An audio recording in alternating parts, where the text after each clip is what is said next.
Hello, everyone.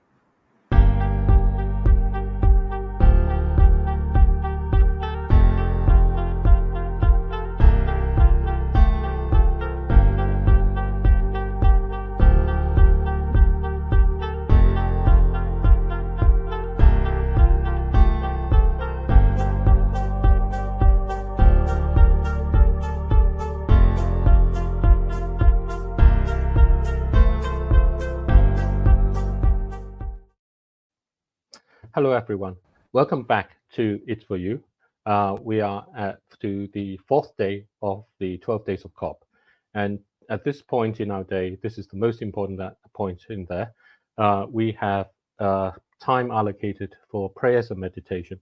These are prayers and meditation for ourselves, for the leaders who are in discussions in Dubai over their actions that they need to take. And it's also most important, and even more importantly, prayers, meditations for everybody who are engaged within this whole process, doing all the things that they can do to make our world into a better future and a richer world for everyone.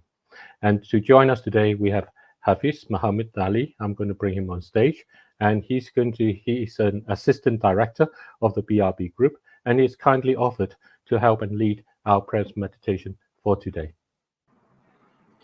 Thank you everyone. Assalamu alaikum wa rahmatullah. Bismillahir Rahmanir Rahim. أعوذ بالله من الشيطان الرجيم.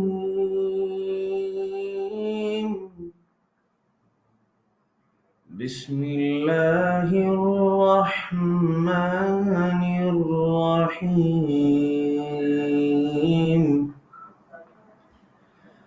سبح لله ما في السماوات والأرض وهو العزيز الحكيم. Translation. With the recite, I'm giving translation as well because we understand the meanings, inshallah.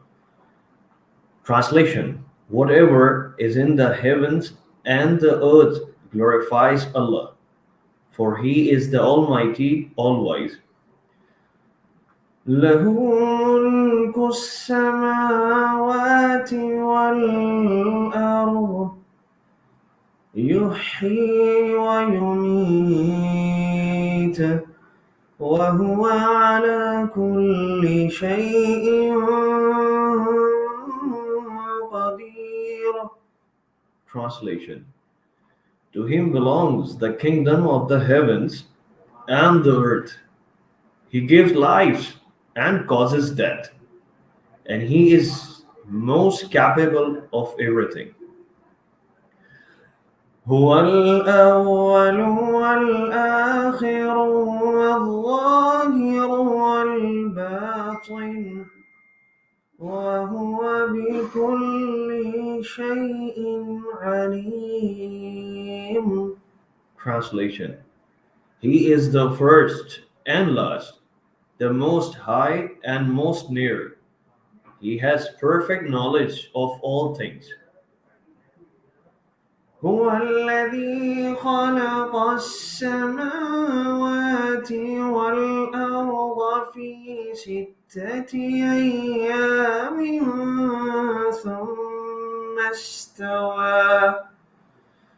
ثم استوى على العرش يعلم ما يلج في الأرض وما يخرج منها وما ينزل من السماء وما يعرج فيها وهو معكم أينما كنتم والله بما تعملون بصير. Translation. He is the one who created the heavens and the earth in 6 days. He established Himself on the throne. He knows whatever goes into the earth and whatever comes out of it, and whatever descend from the sky and whatever ascends into in it. And He is with you wherever you are, for Allah is all seeing of what you do. له ملك السماوات والأرض وإلى الله ترجع الأمور. Translation: To Him belongs the kingdom of the heavens and the earth, and to Allah all matters are returned. صدق الله العظيم. Jazakallah. Thank you, everyone.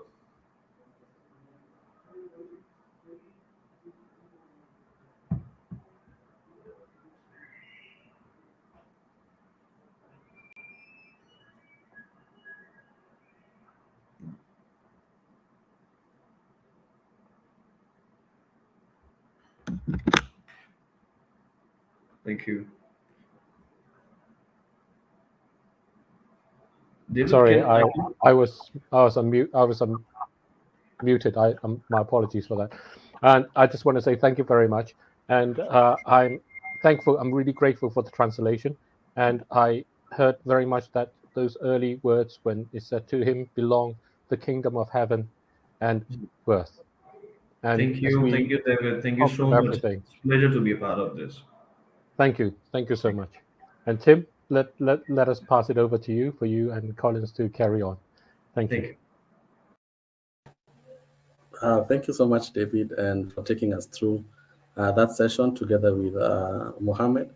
And it was really nice, and a nice way to start us off on during our second segment of our 28 days of COP, day 4. And we're really great to have you to be your host, Collins and I. Collins, how are you doing? Hello, team, and greetings from Nairobi, Kenya, and to our viewers. Glad to have you today. Hope you had a great day since we left our studio yesterday. Awesome, great. And today we have a couple of lined up conversations and engagements that you're going to, to engage in and, just learn and on how best we can be able to take care of the environment. And Collins, to start us off, we're going to have some conversations from Malawi by an organization called Go Green. And they just let us know what they're doing as far as looking after our common home is concerned. All right, thank you. I have a team from Nairobi. I just wanted to have them on stage to say hello to you. Before we start, I have Rakia. I would love her to say hello. Hello, hi, my name is Rakia. And Hi, my name is Rakia Bashir. I'm from Nairobi, Kenya, a colleague of Collins. Thank you so much, Rakia. Nice to have you here. I also have, my technical guy from the media, David. He can say hello. Hello, everyone. Team Collins and the team, David. I greet you all. It is nice to be here, and I think it's one of its kind that we begin with the connection from the creator of heaven and earth. And I'm glad to be here and to engage. We shall be backstage when needed. Before the camera, we shall be there. Thank you, everyone. You're much welcome. Nice to have you guys here. And now we go to Malawi.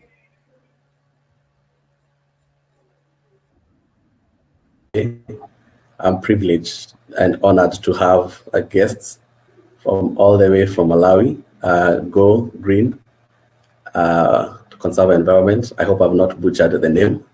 And, I'm here with Moffat and Ethel from Green Save Environment from Malawi again. And we are here to engage in our 12 days conversation, under the theme of looking after our common home. And allow me to allow them to introduce themselves. And we start with gentleman, Mr. Moffat, and then Ethel to introduce themselves. So kindly introduce yourself, tell us where you're joining us from, and your job title. All right. Hello, good evening, good morning. I'm Moffat Kaunda from Go Green Save the Environment, Malawi, in Nhata Bay. I'm the founder and executive director. Thank you, sir. Ethel, kindly. Hello everyone. I'm Ethel Mafilwa. I work with Go Green Save Environment Malawi as a programs director. Thank you. You're much welcome, Ethel. So nice to have you, ladies and gentlemen. And allow me to start with you, Mr. Moffat. Would you kindly introduce Go Green Save the Environment to us and tell us what you do, and maybe share with us some of the projects that you've embarked on. Okay.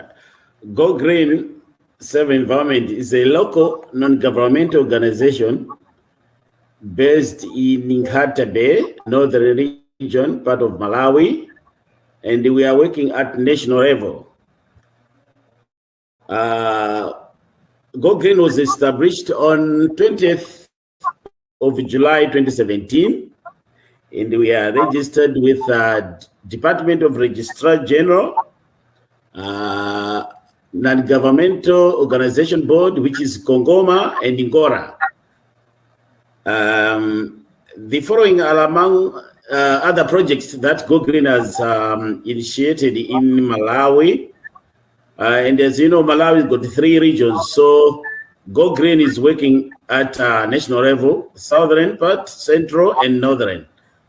We do planting trees, plastic recycling projects, turning plastics into other reusable things like paving blocks, bricks. We do door-to-door garbage collection, aquatic life, gender briquettes making, and so forth. My colleague, I think she'll add more if I forgot some. Thank you. Thank you so much, Moffat. And I'm impressed by the various projects that you're doing, which are totaling up or summing up to to our today's conversation, which is looking after our common home. When you talk about planting trees, when you talk about garbage collection, when you talk about collecting plastics and turning them into other usable products, that means promoting circular economy. Those are the initiatives that we're trying to propagate during these 12 days of COP, and it's really amazing. It's really great, and I think this is the way to go. And it's nice that Go Green has already started this. So, Madam Ethel, maybe to ask you, all these projects that you're doing, of course, they have some cost implication. And my question would be, how are you to get your resources that you need for these projects? And kindly, maybe you can shed light on that. How are you able to mobilize resources for these projects? Okay.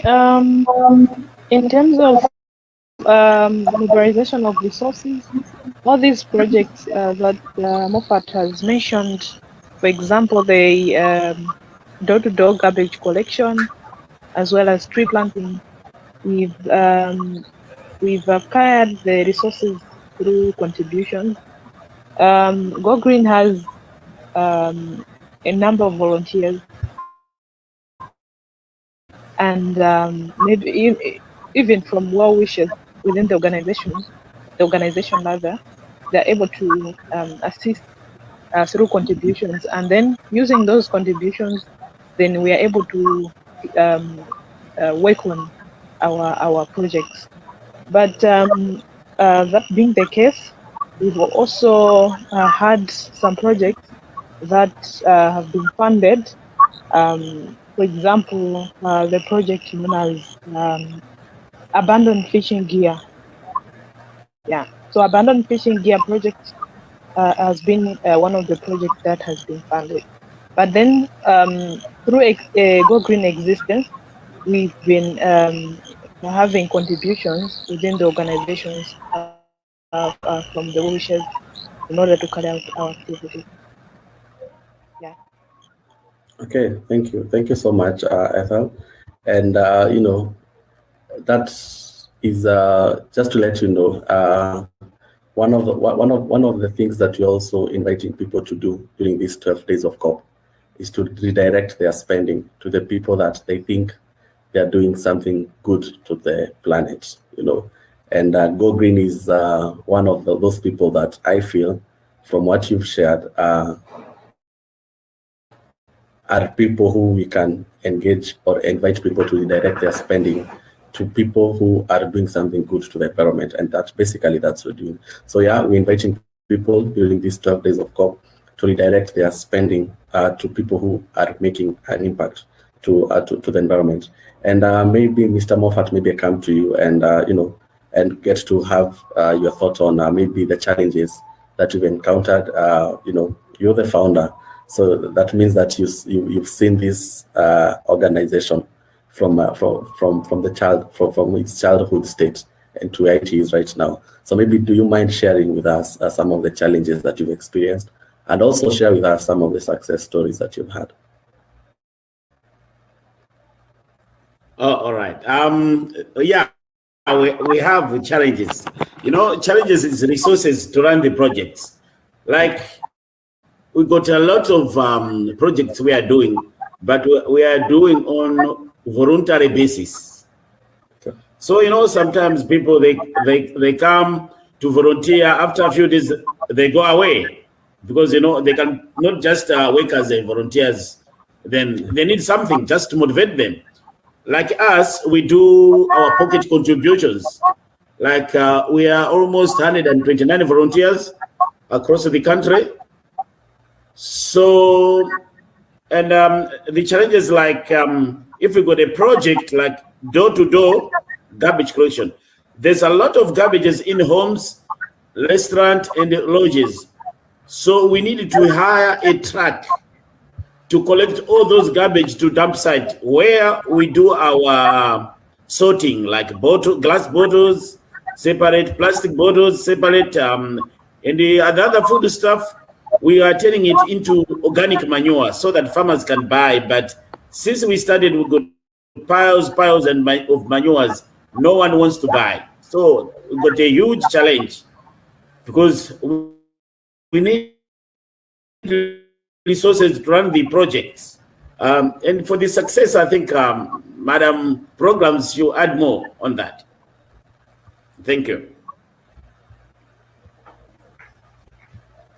You're much welcome. You're much welcome, Mr. Moffat. And maybe now we can get to hear the other side of the story from Madam Ethel. Thank you. In terms of success stories, I think we've seen our organization growing from maybe the past years up to now. We have seen some changes. We've experienced some milestones. One of it being that we've managed to have a large number of volunteers across the country. So a lot of people now are interested in working with us to benefit on volunteer basis. Yeah. We've also seen maybe community clubs as well as youth clubs. So we've registered a number of youth clubs and community clubs in general. So those clubs are the ones responsible for maybe even raising we are training them how to raise their tree nursery. We also teaching them how to do composting, and we also help them to advocate for climate change issues in their community. Yeah. So similarly for the youth clubs, it can be based at maybe village level as well as it can be based on education level, where we go to schools and register these youth clubs. So we can see that we are really growing, even if the challenges, despite the challenges Mr. Moffat has mentioned. And in terms of even recycling, the briquette making, we are trying hard, and we have our small facility where we are able to work and do our activities, and also it's more or less like a hub of different youth that are coming in, and then they are able to showcase what product they can recover from the waste. Yeah, so you can see that we have really done a lot.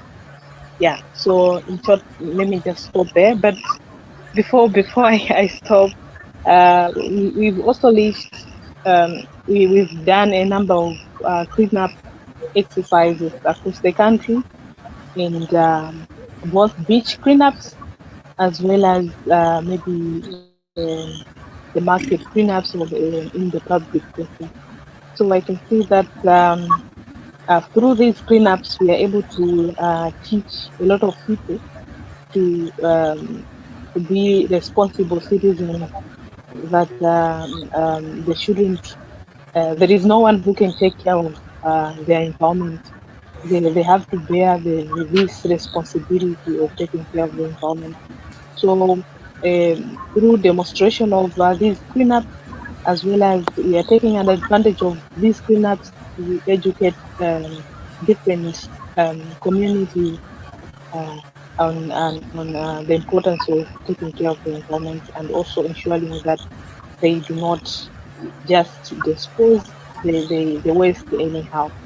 Yeah, so in short, I think we are progressing, yeah, despite the challenges. Okay, thank you so much. Thank you so much, Ethel. So You want in to add addition, yes, in addition, like as we all work as volunteers, we are lacking of PPEs. Okay. We are lacking of that. As you know that after collecting garbages into government dumping site, and after maybe a day we go there sorting out. I think I will share with you the pictures. Then to go in that dumping site, we need PPEs. So that's our also main challenge, because we are running this organization from our pockets, where which has contribution within the organization. You see, like today, I go to fish, I sell my fish, then I donate something to the organization. Okay. Yeah, that's what is happening. Someone is selling bananas and he donated. And there's a number of schools calling us to reach them. But the challenge is transportation to reach those places. But now they've heard about us, what we're doing, and they do call us, but to reach there, it's a problem. Yeah, let me just stop here. Yeah, thank you.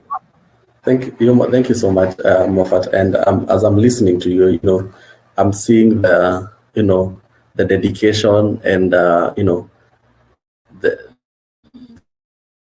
resilience to keep pushing on amidst the challenges that you face, and this is what we are calling everyone for. That there are people who we don't have to go to COP. All of us, I know people are going to COP in Dubai, but you really don't have to go to COP. Instead, if we can use those resources that we might plan to go to COP with and redirect them to organizations like Green Save, Go Green Save, and help them, join hands, rally efforts, and help, do this great work they're doing. I think that will go a long way to, to help and rather mitigate the effects of climate change, as opposed to, paying for a ticket and going to Dubai and, and really not having as much impact as as channeling those funds to such projects that you people are doing. So that is really inspiring. And maybe as we come to wind up, maybe Mr. Moffat, this goes to you,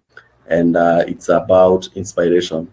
I believe you are an inspiration to many people through what you're doing, and there could be someone out there, a group out there, that would want to, start something of the same nature or slightly different, but within the same line. So, what advice would you give them on maybe people who feel they want to embark on such a mission and they're at a crossroad? What piece of advice would you give them? Let me hand over to Madam Programs. I think she will handle it clear than me. Yeah. Okay. Okay. What I can say is, everybody has to have that passion for taking care of the environment. And also, there isn't anybody who can maybe take care of our environment than ourselves. So we should have that passion and the zeal to work and protect our earth, Mother Earth. And also in terms of those big institutions that are able to provide some finances, please, I call for help. Please support those organizations and institutions that are helping much in protecting the environment, because they are doing a lot. They have potential to do a lot, but they are limited just because of these financial resources that they can take them maybe to do more or show much impact. So the financial institutions should please try to help these local organizations, because these local organizations are the ones that experience the effect of climate change, are the ones that they witness these effects. So they're the ones that are responsible for um, working on local solutions, devising on local solutions that can be able to help the citizens of the respective countries. Yeah, so my call or my plea is to those organizations or institutions, global institutions that are providing funding, and also even the local NGOs. They have to keep it up. They have not to stop in their beautiful work that they are doing. Yeah, so let me stop here.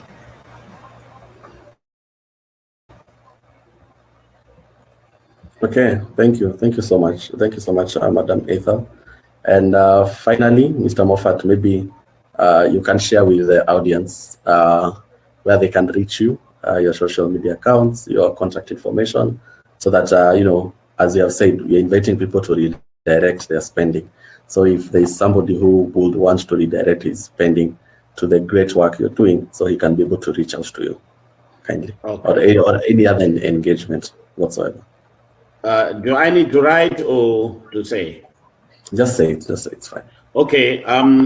If there's anyone needed to help us, you can reach us on this email address, office@gogreenmwi.org, or telephone number, that's WhatsApp, +265 88 114 2852. Thank you. You're much welcome. So, ladies and gentlemen, that has been it. Okay. So in addition, they can also visit our website Yes. on www.gogreen.org. Go Green MW. Yeah. No, it's www.gogreenmwi.org. Yeah. Okay. Yeah. And also Yeah. the first page, Go Green Go Green Malawi. MWI. Yeah. Okay. Malawi did put in short MWI. Yeah. Okay. Yeah. Sure. Thank you so much, ladies and gentlemen. It's been great engaging with you, and we look forward to take this conversation to the next level. And until next time, asanteni sana, as we say it here in Africa. Asante. Great. Richard, Collins, that's a conversation we had with Moffat and the team. Some time back, we recorded it. And, it was so interesting to hear about the great work they're doing. And what was catchy for me is, they are doing this from their heart. They're doing this from their pocket amidst the challenges that they're facing. And that for me was inspiring. And maybe I get few reflections from Rakia, our guest today, and from what she has gathered from the conversation. Rakia, Kenji? Oh yeah, thank you. From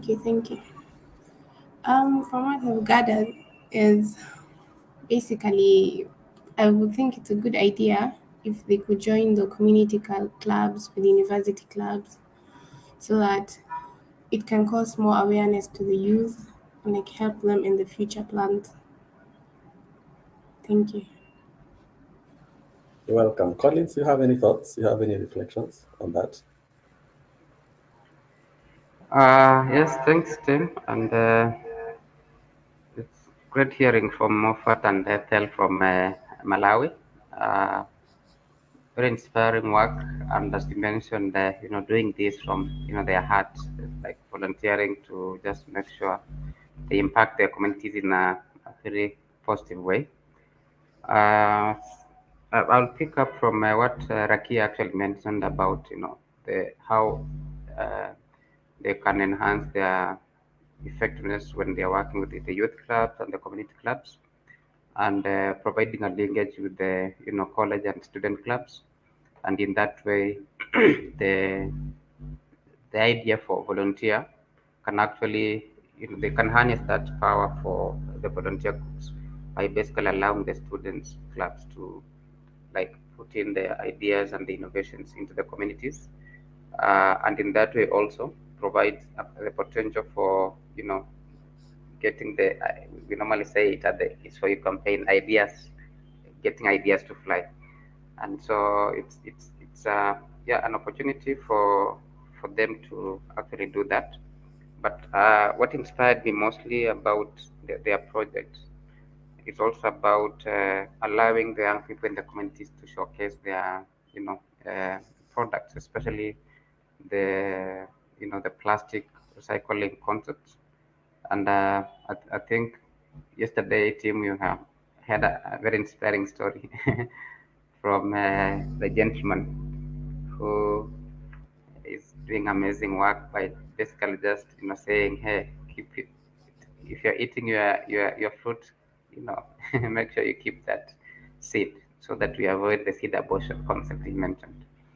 And so, from what Moffat and Ethel mentioned, uh, those challenges about the volunteer and the aspect of financial, they can turn, I wouldn't even call them the challenges but obstacles.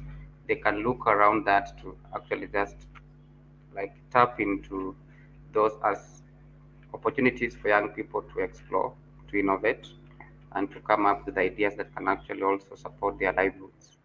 So yeah, it's amazing, and I really applaud them for that, and look forward to being in Malawi one day to see their work. Thank you. Sure, sure. I too, we look forward to be in Malawi and participate, in those cleaning activities, just a way of making our home better. Now we are going to an interesting conversation, Collins, you had with Inga, with a lady called Fiona. So would you mind sharing with us what the conversation is all about before we enjoy the conversation.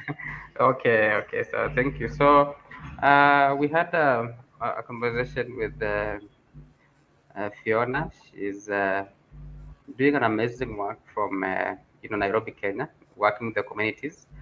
And just yesterday, you were mentioning about the seed and the power of the seed. And I think Fiona brings in this concept where letting the seed grow now. And it's so inspiring to hear her story and how she has grown this passion right away when she was in college at the university, and her passion to actually just ensure that communities around where she's working pick this concept of the seeds and the trees, and sharing her information and training and just capacity building for communities to ensure we keep our planet green.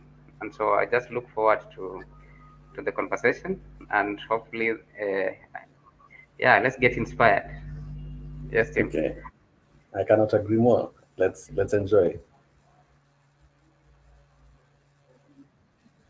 Come, let's play Start the Show.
I believe, I'm very passionate about integrating trees in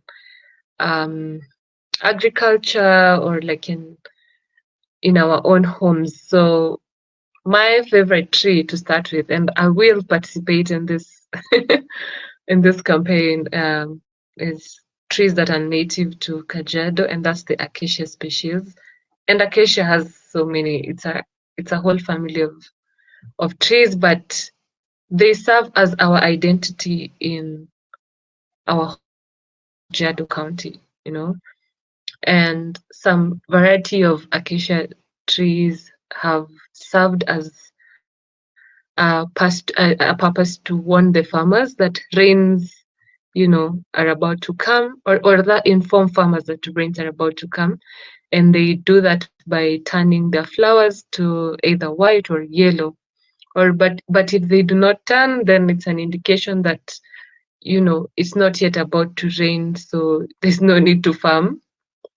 And there are other acacia trees that serve as food as well. It's a whole ecosystem of insects and birds, and the trees produce a white substance that is fed on by the insects, and then the birds feed on the insects. So that's my favorite type of tree, acacia. And also some acacia trees are nitrogen fixers for farmers as well. And some of them being umbrella shaped, specifically the acacia tortilis, they serve as very good shade for livestock, because Kajiado is a huge livestock production place. And some also, when times are really tough, like when we are experiencing drought and there's no livestock feed, their pods act as feed for the livestock. And yeah, it's just amazing to have and also to interact with planting more of this species in Kajiado, because we've had issues of deforestation because of the constant demand for charcoal, but we've been creating awareness towards leaving the indigenous trees there, and also doing away with the introduced exotic trees for wood purposes or for charcoal purposes. So I believe that tree growing is very essential in our homesteads, and they act, they bring balance, to nature, and also it's a place where you meditate. Place of trees is just, it comes with some inner peace to meditate around it. And I believe that we can always, have long-term maintenance of this species, and to also, it's very important to understand the ecosystem's needs and ensuring that these initiatives benefit both the environment and the communities that they serve. We recently, as a country, had National Tree Planting Day. That was a surprise holiday, and environmentalists like us were really happy about it. Some of them were really, it's an excuse to use money. But it just goes underway to say that we need to plant trees, and not just planting trees, but also letting people, or rather heavy capacity building on the importance of having these trees in our ecosystems. And we need to be informed on the right species in the right habitats, so that we do not introduce any exotic types to our homesteads. I can keep going with trees. Please put a stop on me. Yeah. Thank you. Very, insightful comments from you, Fiona.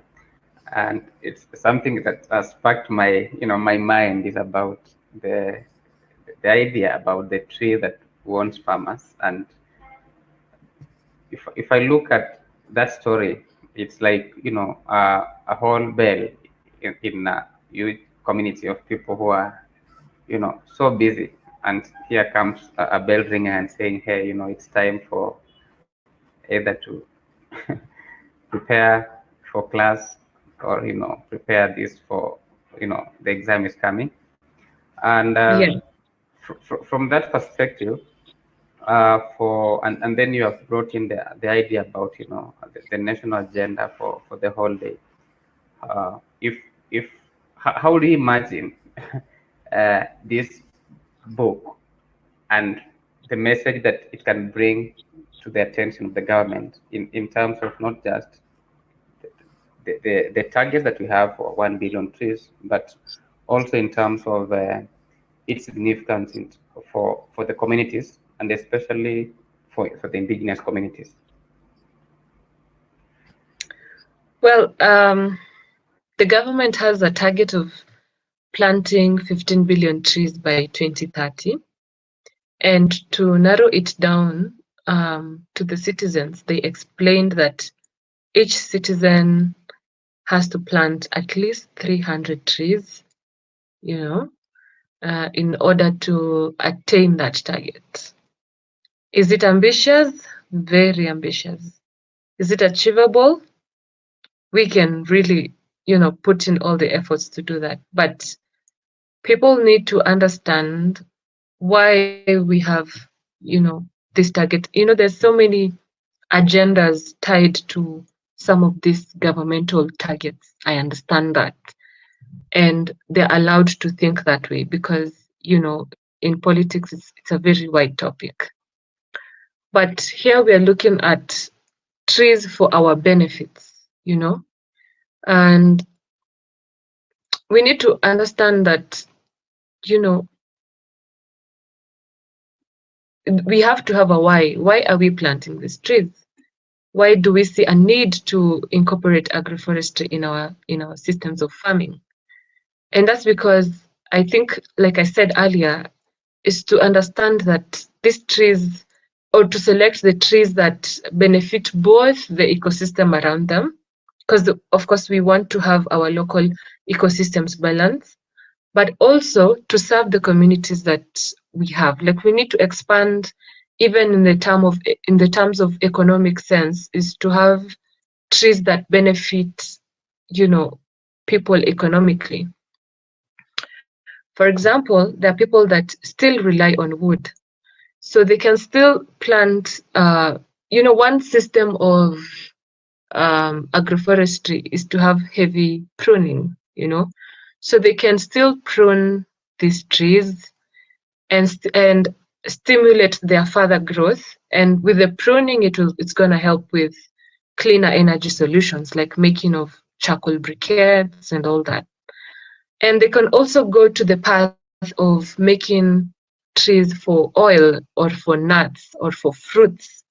For example, we can have they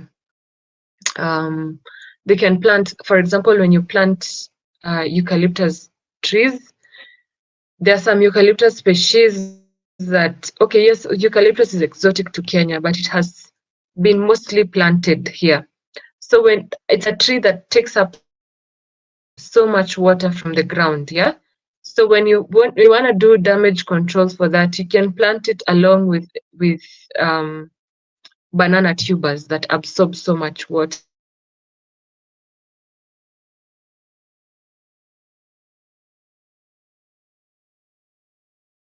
Indigenous trees for nitrogen fixing, more indigenous trees for having, you know, setting up some birds and to be able to have a balance between. And for the trees that are already existing, set up bees in those, you know, like for example, in a savanna ecosystem. So it's to find the benefit to serve you both in your ecosystem and both economically. And I believe that when we go to that direction, we'll be able to to have more people adopt to tree planting. Because right now in Kenya, there's a particular mentality when it comes to conservation efforts of growing trees. And we know that more, you know, there are organizations that are putting effort towards growing trees.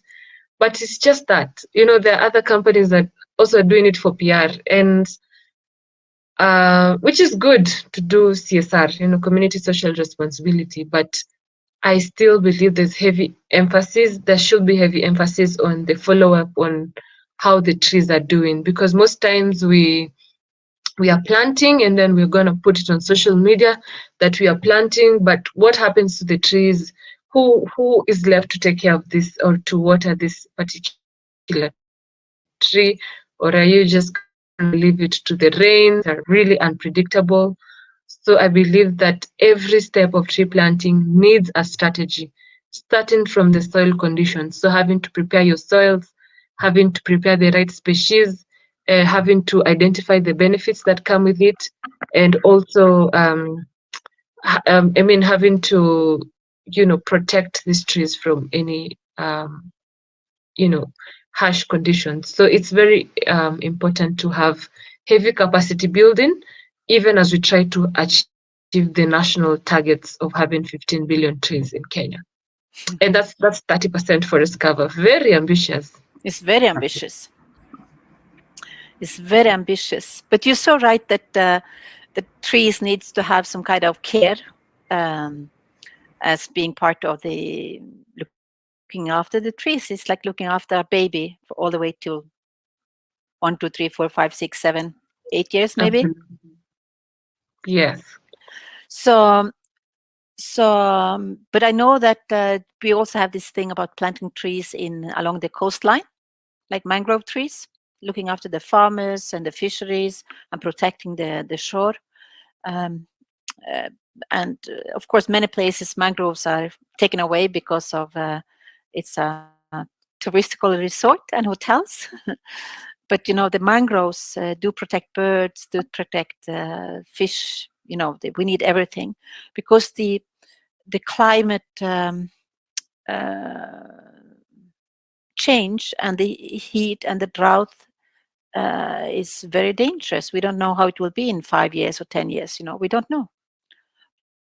But also the thing about food farming in inner cities and that schools can have food gardens and kitchen gardens, you know, so we can learn it from an early childhood to have this kind of community-based learning camps for learning about climate.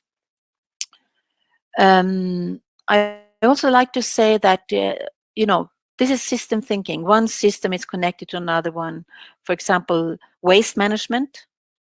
how do we take care of waste management? That can also create charcoal, and the brown soil, so we can start avoiding the cutting of trees for cooking food.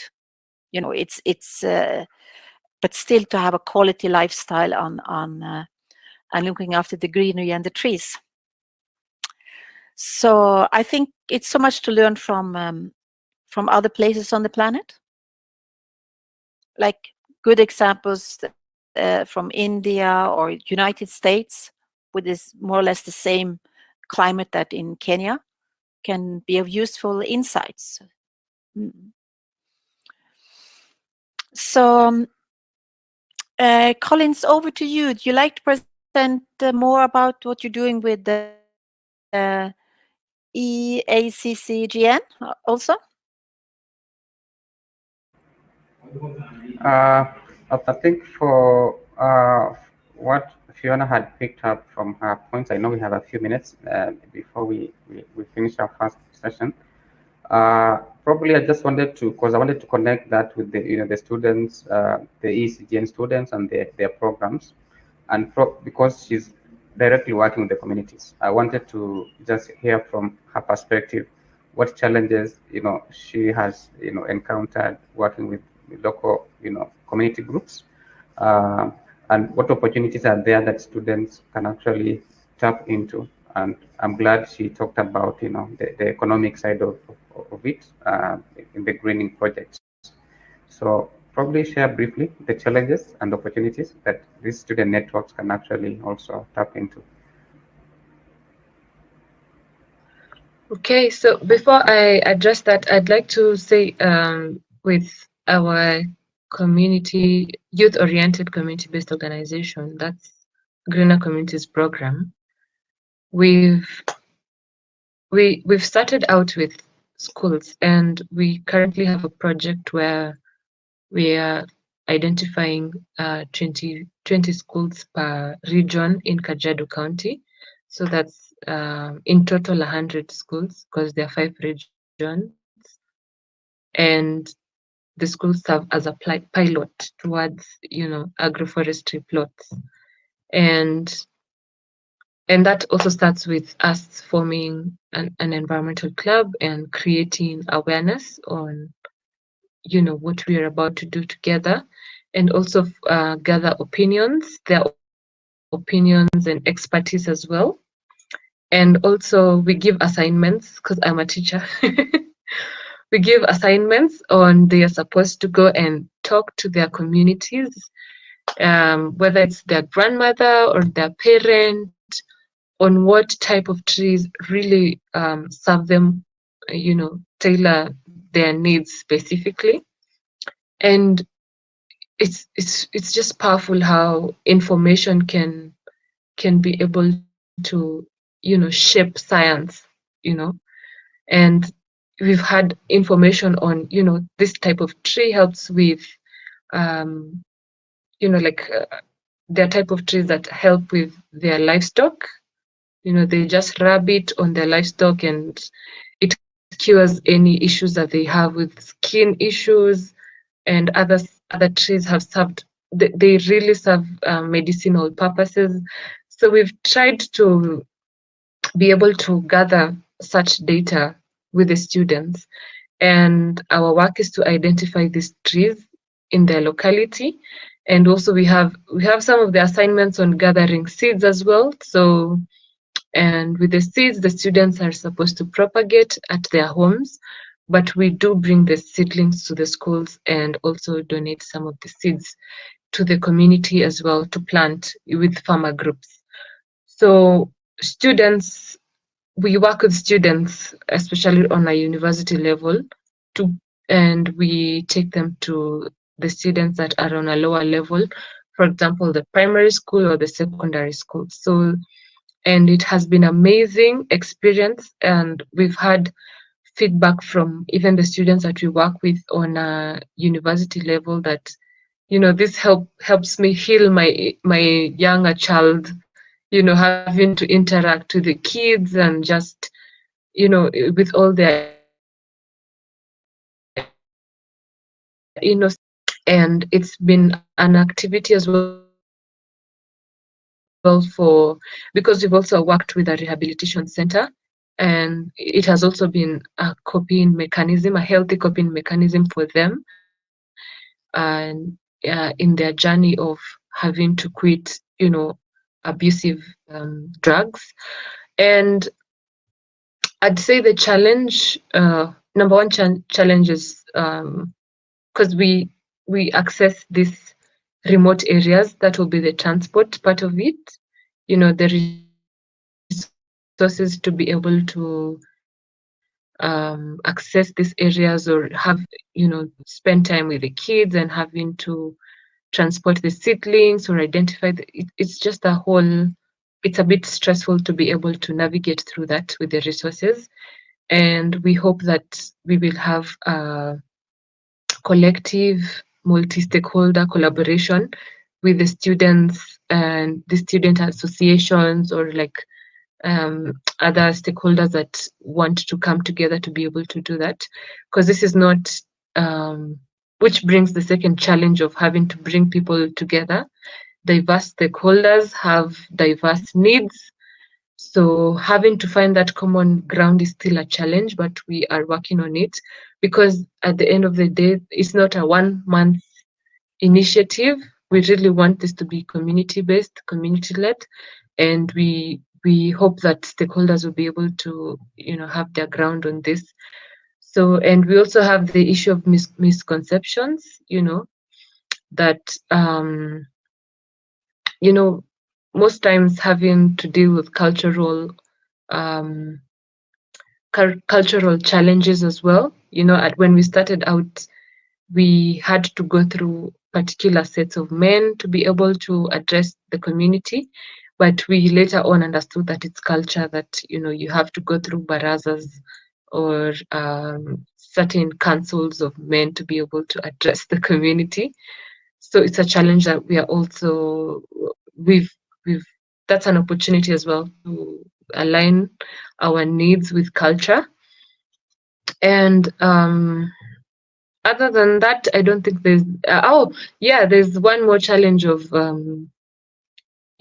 resistance, because people will just want to plant trees and leave it there, but the culture of having to nurture this tree has been a challenge, but it is still a work in progress. It's a learning opportunity for all of us. So now, when with the work that you're doing, Collins, I think, for me, I in my opinion, I believe that through a task force, having to unite all these forces together, and people with similar interest, and people will take in certain roles. There are people who cannot plant trees actively, but they can do research. There are people who cannot, do the research or the planting, but they can do aftercare, So having different task force within certain regions would really work.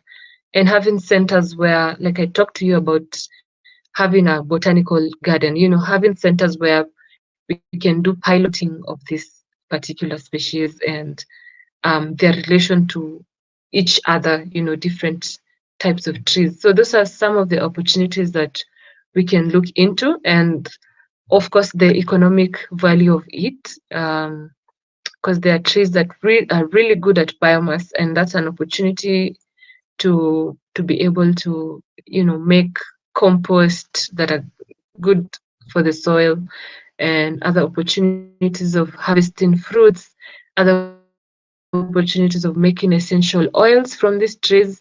I think that will be a motivating factor as an opportunity to be able to aftercare for the trees, so that it's not just a national agenda of growing trees, but also something that is tailored to our specific needs as students or as youths. And whatever students are studying for, they can always try and align it to conservation and the work or their contribution towards the community. I hope that's answered. Amazing. Thank you so much, Fiona. Yeah, well captured. Over to you, Inga. Now we have a few minutes to wind up. Thank you so much, Inga. I'm glad having Fiona. Amazing to hear her story. And all I can say is it's possible. the little positive things we do every day do matter. And it's high time that the youth, take their position. It's high time that they take the opportunities, turn their challenges and obstacles into opportunities to make the world a better place. It's for you. Thank you. My call to action is, or my message is that, no action is too small, and our collective actions can create a lasting impact. So let's all put our differences aside and channel our diverse expertise and contributions towards a common goal of us, preserving our environment for both the benefit of our generation and the generation to come. So yes, thank you so much. Let's all nurture nature together.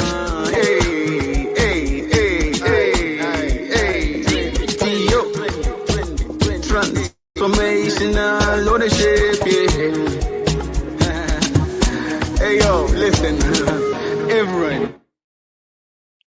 Stop.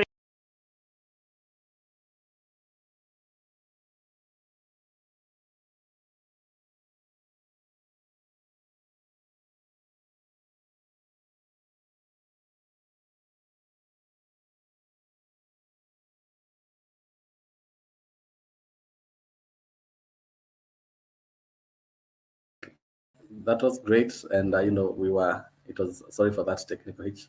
It was a nice conversation, Collins, I believe, and and maybe I would want to get your reflection now that you are the one interviewing the part of the team that interviewed her. What came into your mind? What did you get from this? Thank you, Timothy. Yeah, I gather very critical, inspiring perspective from Fiona.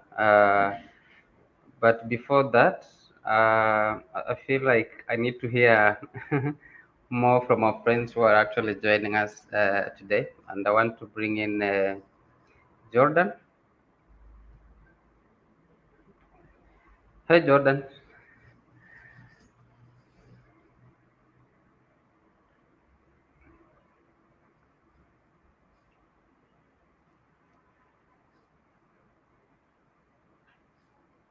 Hi.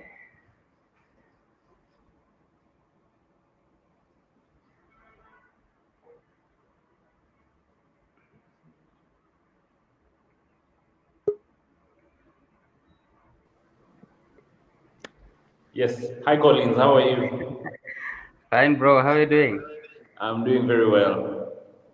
Yes, I know you came in a bit slightly late, but I just wanted to hear your perspective. I know you are doing amazing work as well on the trees growing aspects. You're working the communities. You're in charge of the student society, environment society, and before I share my perspective, I just wanted to hear what do you pick from what Fiona has said.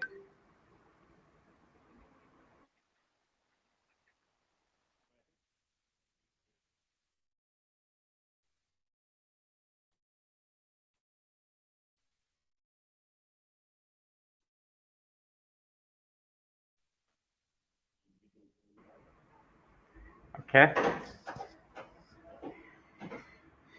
Yes, Jordan, you can hear me.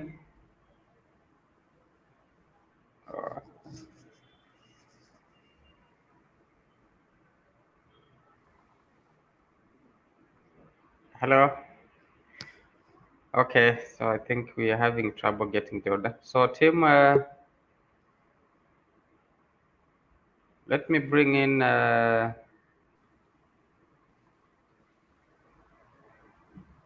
Okay. Yes, Jordan. I think we are having trouble getting you, but maybe from David. I know you have been listening to Fiona, and amazing work she's doing with the communities. What do you gather from her story?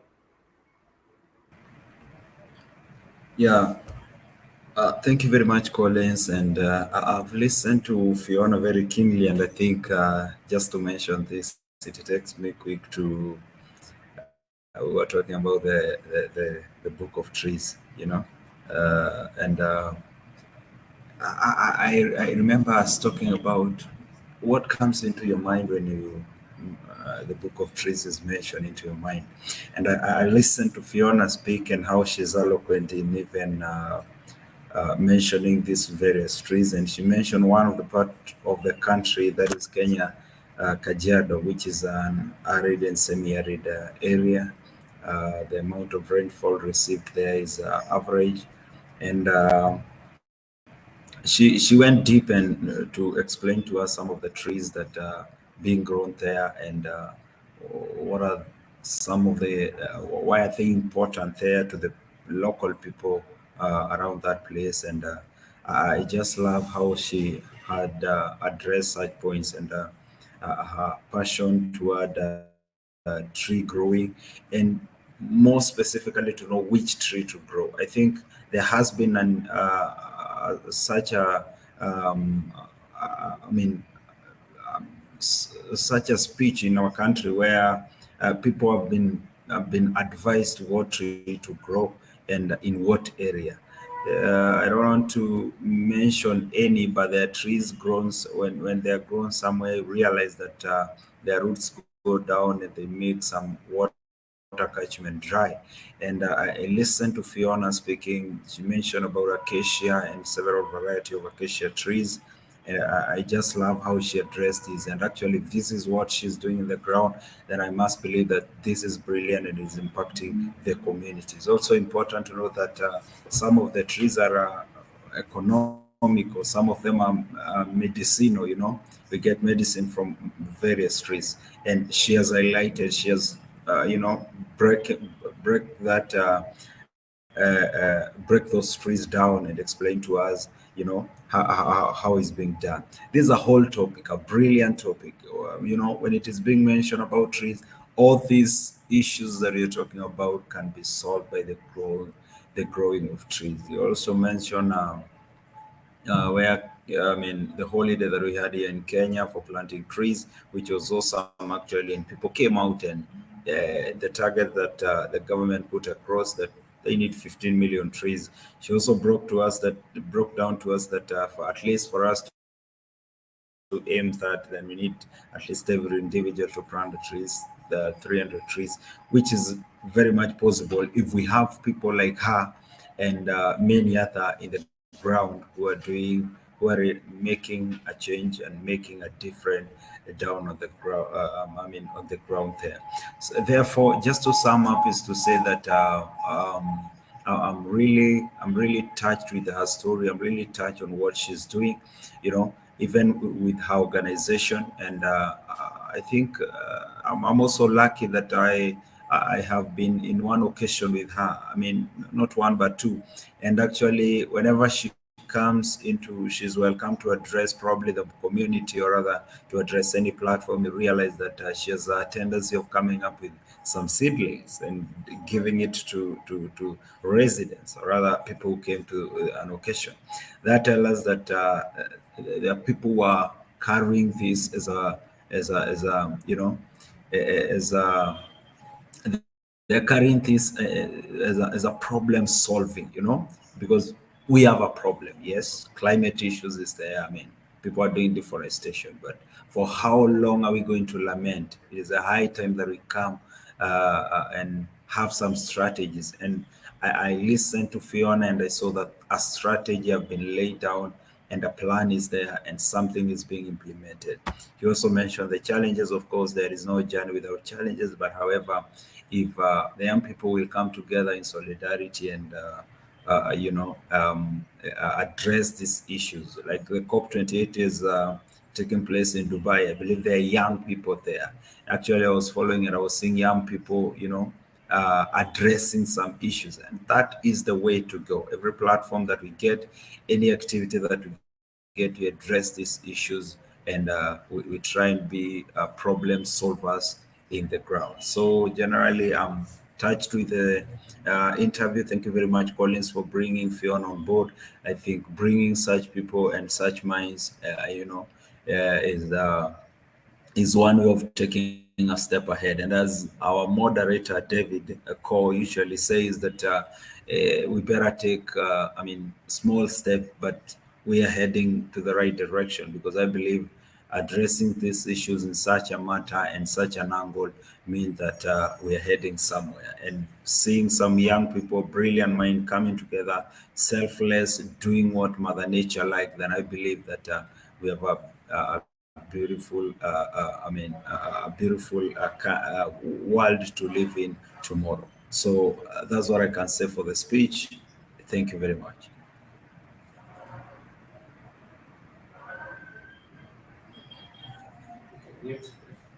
Okay, thank you.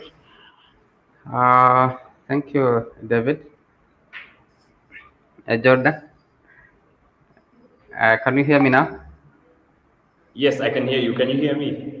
I can hear you clearly now. So, Fiona mentions about the need for us to understand the ecosystem needs first, and there's an aspect she talks about, the I will call it the power of collaboration, where she talks about this task force, so that we understand each group doing this, and when we join that forces together, we kind of have a very sustainable and impactful uh, you know uh, project. How does that like uh, I know you have been doing this. Just mention something you pick from those statements, and what you pick from what Fiona discussed. Oh yeah, I think the work Fiona is doing is very important, and I applaud her for what she's doing. I believe that information is the fuel that drives us towards change. So if we know that there's a problem, then we can be motivated to wake up and do something. But if we continue existing not knowing that there's issues going on, then we really can't do much. So I believe that Fiona's work actually precedes what we're doing in my club. So I really applaud her. I really congratulate her for what she's doing. And I like the way she also brought up the challenges that they faced and how they're also able to use ecological solutions to solve them, like planting bananas with other trees that need water. It was very insightful. So sure there's a lot more that she can share with us and inform us on. And I really look forward to interacting with her on another day. But yeah, I believe what she's doing is very important. The work is very important, and this is the one of the purposes of COP28. It's to share ideas and information like this. In addition to that, I also heard her mention that she'd love um, to partner with clubs, with organizations of people who have an environmental aspect, so that she can be able to give them the information and then those people do it. She mentioned that not everyone can do exactly everything that needs to be done.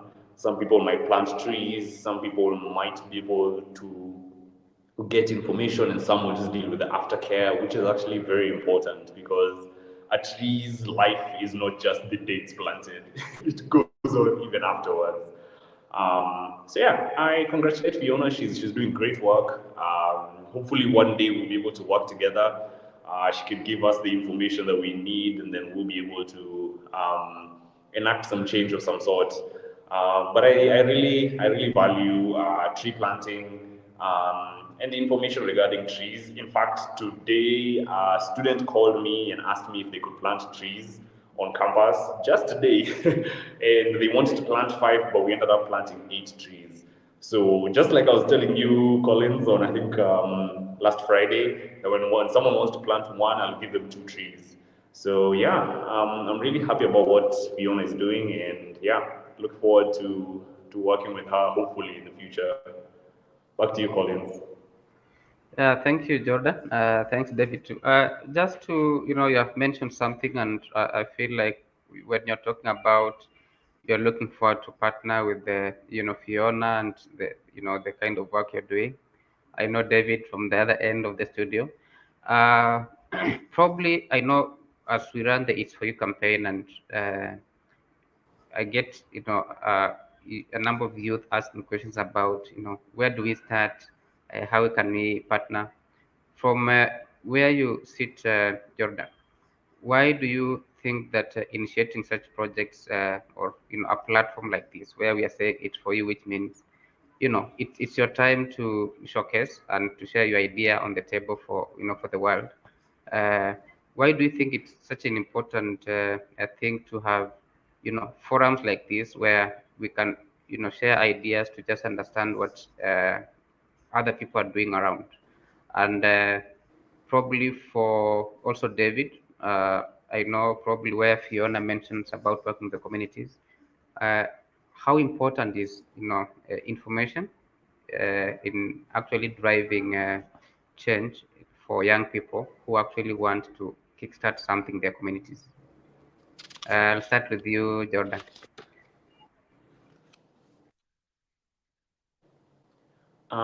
Yes, to answer your question, I think forums like these, engagements like these, discussions like these are important because the main reason I feel they're important is because ideas exchanged. The ideas turn into a conversation turns into a deliberation, and then so on and so forth until it becomes policy. And I feel that's the most important way we can actually enact change. That's the most substantial process that would actually yield the most fruits. Personally, there's only so much I can do. There's only so much Fiona can do. But if we have situations like in China where they have grain for green policy, where they encourage people to plant more trees and create more greases, then you have the whole country and hopefully the whole world uniting against a common cause. And I believe that's what really makes a substantial change. What we do, and I agree with you, whatever we do, no action is too small to make a difference. But at the same time, I also believe that the best way to make a difference is through policy. So if we're able to exchange ideas, if we're able to have these conversations, if we're able to recognize that there's a need to do something and the way to do things are through changing policies, then by all means, we can definitely make some substantial change. I know that in Rwanda, they have a zero plastic policy. Not sure how well that is implemented, but I know that the policy is in place. So wherever you go when you're crossing the border, entering Rwanda, they'll seize the plastic you have. If there's any plastic, people know that it's not supposed to be laying around and it's cleaned up. But if it was one person, one organization, one company cleaning up all the plastic in Rwanda, it would not work. So if we're able to mimic that and have a policy in Kenya or a policy around the world that says do things a certain way, plant a certain amount of trees. If you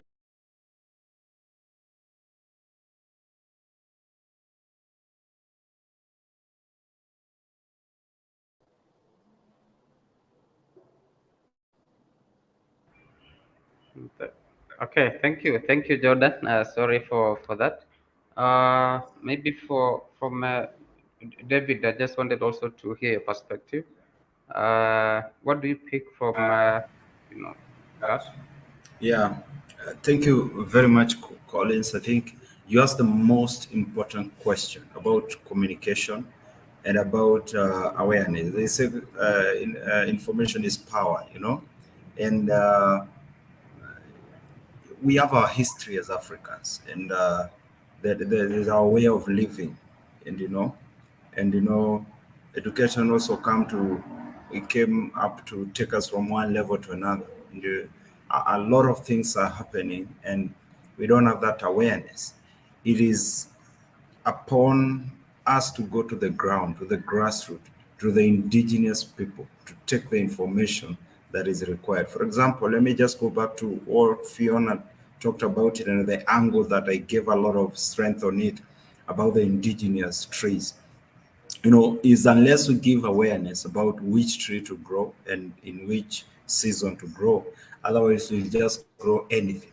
And we'll realize we'll grow trees that will take us to drought areas. We also have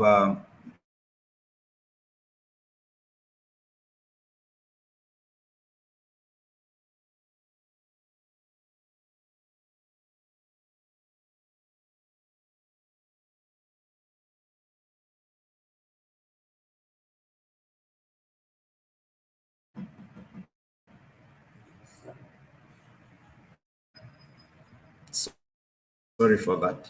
I don't know where I missed, but anyway, let me just cover up from the growing of indigenous trees. So taking this information to the people is crucial, is very, very, very important. And that's why we have awareness. And I've seen a lot of NGOs coming up. I've seen a lot of group of young people coming up, a lot of students joining together and going to the villages and taking information there. We need the right information to reach, the people in the grassroots, those, because you realize that there is a rural to urban migration, and if all of us come to the urban areas, you realize that less is going to be done.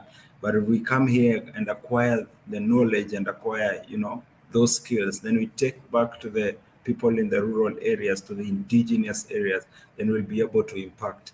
And you realize that we will have made a step ahead. So Collins, as you asked about the community, how to engage it, how to take information, I still request that we need to do that. We need to go to the grassroots, explain to the people to the language that they do understand, give them the right information, even the right skill. We had an interview just a few days ago with another lady who is doing the smart agriculture. You realize that most of the arid and semi-arid areas, it is unless we employ and come up with a new style of farming, new style of keeping livestock. Personally, I'm from Kajiado. There is a way we used to keep livestock. You realize that you find one man having 30 head of cattle, but when you go to milk, maybe in a day he gets from the 30 head of cattle, he gets milk that one person who have a fresher milk can get probably in the evening and even in the morning. So there is a new system of farming, and it is coming to us. So there is a sense at which we need to take that information to the people in the grassroots, empower them, and you realize that when they are empowered, a lot of things going to happen. We also tell them about keeping the environment clean, deforestation, because we realize that some of them burn the issue of charcoal, burning for charcoal. Go give them an alternative. I really like that point, because we realize most of the climate justice activists, they just lay out a problem. But I like laying out a problem and trying to find a solution. Give people an alternative. Tell them, stop cutting trees. You can use this. A few days ago, with another team of ICCB, they came into the ground and they were teaching people about a new fertilizer in the market, an organic fertilizer that is impacting and taking proper information into the people in the grassroots. And you realize if we are able to empower those people in the grassroots, then we shall be in the safer side. So from where I stand, Collins, that information, that communication need to be a channel, need to be a chain from up to down, from down to up. That's my take.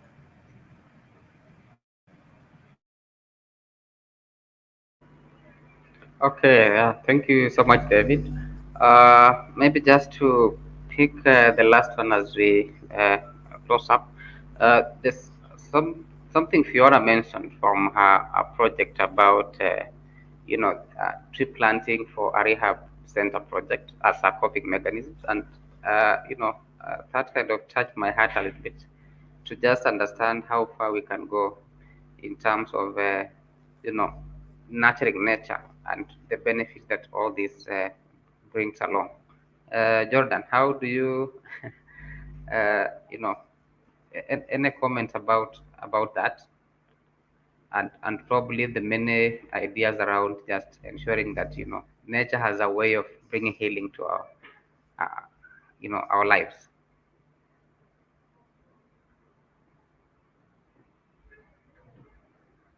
Yes, Jordan. Oh, sorry, I didn't get that question. Could you please repeat, Polisana? Okay, no problem. I was just mentioning as we come to as we wind up that Fiona's story about the projects they actually doing with the rehabilitation center, sorry, and the aspect about bringing in the tree planting project as a way of healing and coping mechanisms for young people. And I was just reflecting on that and saying how does it reflect back on you, and just the understanding that indeed nature has a special way of how it brings healing to our lives. Oh yes, definitely. I believe trees and nature altogether has mental benefits. Definitely in areas with green spaces, people are more mentally happier. Even in USIU, if you walk into a library, the first thing you see is a tree in the middle, in like a small garden. Yeah, so definitely green spaces, tree planting, definitely helps with coping mechanisms, with the mental, just your mental health. Yeah, I believe it also makes the area you're living in much more habitable. So if it's in a rural area, maybe they're suffering with dry and cold and hot temperatures. Introducing trees can actually reduce the temperature. It can make the area more wet. It can bring in more ecological balance. You would rather wake up to birds singing in the trees than cars on the road. So yeah, I believe what Fiona is saying is factual, and this is why I want to work with her a lot more, because she has so much insight, and I believe it's important. So yeah, thank you, Collins. Thank you so much.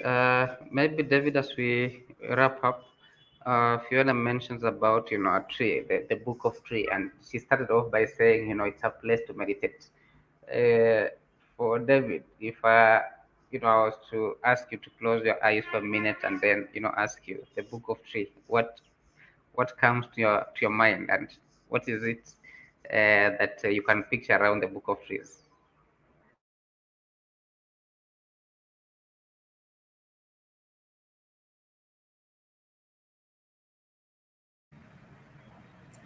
Sorry for that. Thank you, Collins, for that question. And I think you sounded practical. So let me close my eyes. I mean, when I think of the book of trees, in line to what Fiona spoke about, I see a peace of mind. And now allow me to open my eyes and explain this. This is what I mean. And Fiona said that with trees, sometimes it's a therapy, it can give you a very good peace of mind. And I've seen a lot of people, especially right now, we're in the festive season. And most of the people in the urban areas will travel to rural areas, and having that time out there they will come being refreshed. When you use a computer for a long time, sometimes you right click and you click refresh, and the computer is being refreshed. That is the same thing that happened with trees. When you go there, just as Jordan has mentioned, there is a melody of birds. There are fruits you cannot lack in the forest. So it's just interesting. When I was a young boy, let me just touch on this because you have said as we wind up. When I was a young boy, I grew in a pastoral community and a pastoral family. And we used to go to do grazing of animals, and those were a big head of cattle at that time. And we could go to the forest. And trust me, in the morning, we could only take a cup of milk. And I don't remember a scenario where we came back for lunch, So the forest provided, trees provided, we could play there as boys, and once we come back in the evening, we're just okay. That tells you that a tree is a peace of mind. It is somewhere that when you are, when you are there, if you have stress, like us right now, we are running up and down. I think, and we should all buy this after we are done with this. Find a forest somewhere, just sit down, cool down under a tree, and have your juice. And I believe all is going to be well. So for me, a book of tree is a peace of mind. Thank you very much, Collins.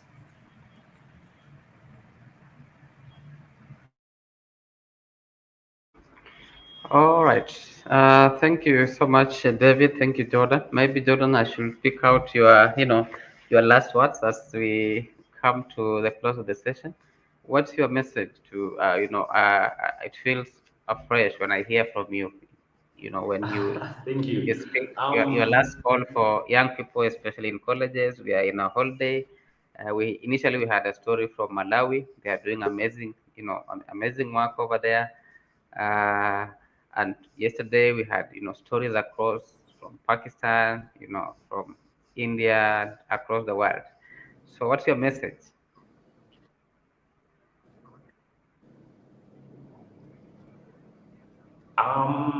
So you wanted to hear my closing remarks? Yes, I just wanted to hear your closing remarks. Yes, and your message to the young people. I know we are quite a number of young people are on holiday, and a message to them about this book of tree and what benefits it brings to the society. Yeah, I think it's very important what we're doing, what we're discussing. Like we had mentioned before, rather I had mentioned before, we are only custodians of the environment. We don't own any water, we don't own any tree, we don't own any air. We're only using it when we are here. And that means that however we use it right now depends on how the world our children will live in. And in addition to that, information is the fuel that drives us towards change. So if we know there's a problem, we can wake up and we can initiate change. And a very good example is how in Kenya there's been a shift from rural communities using the regular stoves or just 3 pieces of rock with firewood in between to now using clay jikos, which are more efficient, they lose less heat and they cook longer. So the work that Fiona is doing is what has actually been able to bring about change like that. Change whereby we notice that there's a lot of wastage in the fuel being used and there's ways we can optimize it. So yeah, looking forward to seeing what Fiona's work will bear. But yeah, like we said before, information is the fuel that drives us towards change. Yeah. Thank you, Colin. Thank you, Jordan. Jordan, stay put, because I have another guest here, Victor Solitei, and I want just to bring him on stage and hear briefly uh, his story and the work he's doing as well. So, Victor, welcome. I don't know if Victor can hear me. Amazing. So, thank you, Victor. Thank you, and glad having you today.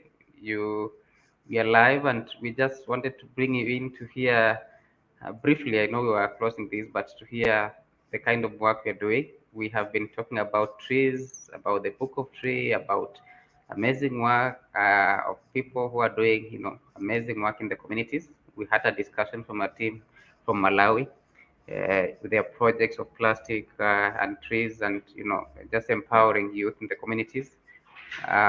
Jordan is here with us also. I know with time we'll get to hear also what he's doing in Kenya with the United States International University. So just briefly introduce yourself and tell us briefly what you're doing around keeping our planet green. Welcome, Victor. Thank you very much, Sir Collins. It's such a privilege to be here. Sorry, I've joined in a little bit late, but I'm excited to interact, and I'm so excited to see fellow climate champions. My name is Victor Solitei. I'm currently finishing my 4th undergraduate at St. Paul's University. And hello? Hello? Yes, carry on, Victor. We can hear you. Okay, thank you. Yes, I'm currently finishing my undergraduate at St. Paul's University. And apart from what I do in leadership, and because I'm also pursuing communications, I am a climate champion. I recently ran a program at Kajiado County, where I come from. It's called Reclaiming Kajiado Greenery, where we planted 2,000 trees together with my friends and youths in Kajiado County. It was the first phase. We're planning to do the second phase this December, before the end of this December. We have actually a plan to do a sensitization program with the Dedan Kimathi Foundation on 15th of the month. I think it's almost, actually, we're almost there in 1-2 weeks time. We have a number of things that we'll be doing, just sensitizing the community on the importance of conserving the environment and taking care of everything that God has given us, and ensuring that we're living in a clean environment, planting trees, and making this our culture and our daily routine. Taking care of the trees and even planting the ones that have not been planted yet. So moving forward, our plan is to ensure, just as the word suggests, reclaiming the Kajiado greenery, because we realized Kajiado, we live in a place where we are struck by lack of water. You know, a lot of we have rain, seasonal rains, and at times we go through very intense periods or rather seasons where people really get a lot of hunger. The animals that we depend on, because pastoralists depend on the livestock, they all die, and so they go through a lot of things. And we're trying now to reclaim the glory of Kajiado County by bringing in the aspect of planting the trees and ensuring that the people understand the importance of having water catchment areas and the importance of maintaining a good environment. So I think that will definitely, in the coming years, by 2030, we will have a big impact. So lastly, in the first phase, we planted 2,000 trees. We're now going to do a sensitization. We're going to do an analysis of how those trees have been kept as well, because sustainability of the trees is very important. We planted the trees in 20 schools and the 50 homesteads that have access to water and fenced compounds. And so on 15th, we'll now be going to do sensitization. We have already mobilized a number of youths. We'll be meeting on a central place, and then we'll be telling them many things together. We're doing this in partnership with the Kimathi Foundation. And then now the word will keep on spreading. The second phase, we'll do it come next year, God willing, January, and we'll keep on doing it, going big and better. We really love partnerships, and we're looking forward to develop and have more, even from here. Thank you for the experience. Amazing. Thank you so much, Victor. Glad having you. And we'll be able to, connect with your story with other amazing, young people across the world who are doing this, so that, we keep sharing our ideas and exchanging, our projects around, just to inspire and to, get people, look at what you're doing, to direct their spending to, great things such as what you're doing, and other people like Jordan and others. So I know we are closing up. I just wanted to say thank you. Let's connect again probably tomorrow for our session. So I want to bring in Tim. Tim, thank you. Yes, Tim, welcome back. Thank you so much, Collins. And it was a great conversation you gentlemen had. Just giving your thoughts about the conversation by Fiona, which I personally find very interesting, and having some thought-intriguing questions. But for now, let's hold it there. And we get some incredible conversation, a recording that was done by Richard on our segment on I Want to Sing. Remember, that is one of our activities that we'll be engaging on these 12 days of COP. And we want to have a conversation. He did a recording with a great man called Matoko about I Want to Sing. Let's hear what they have to say. Stay put.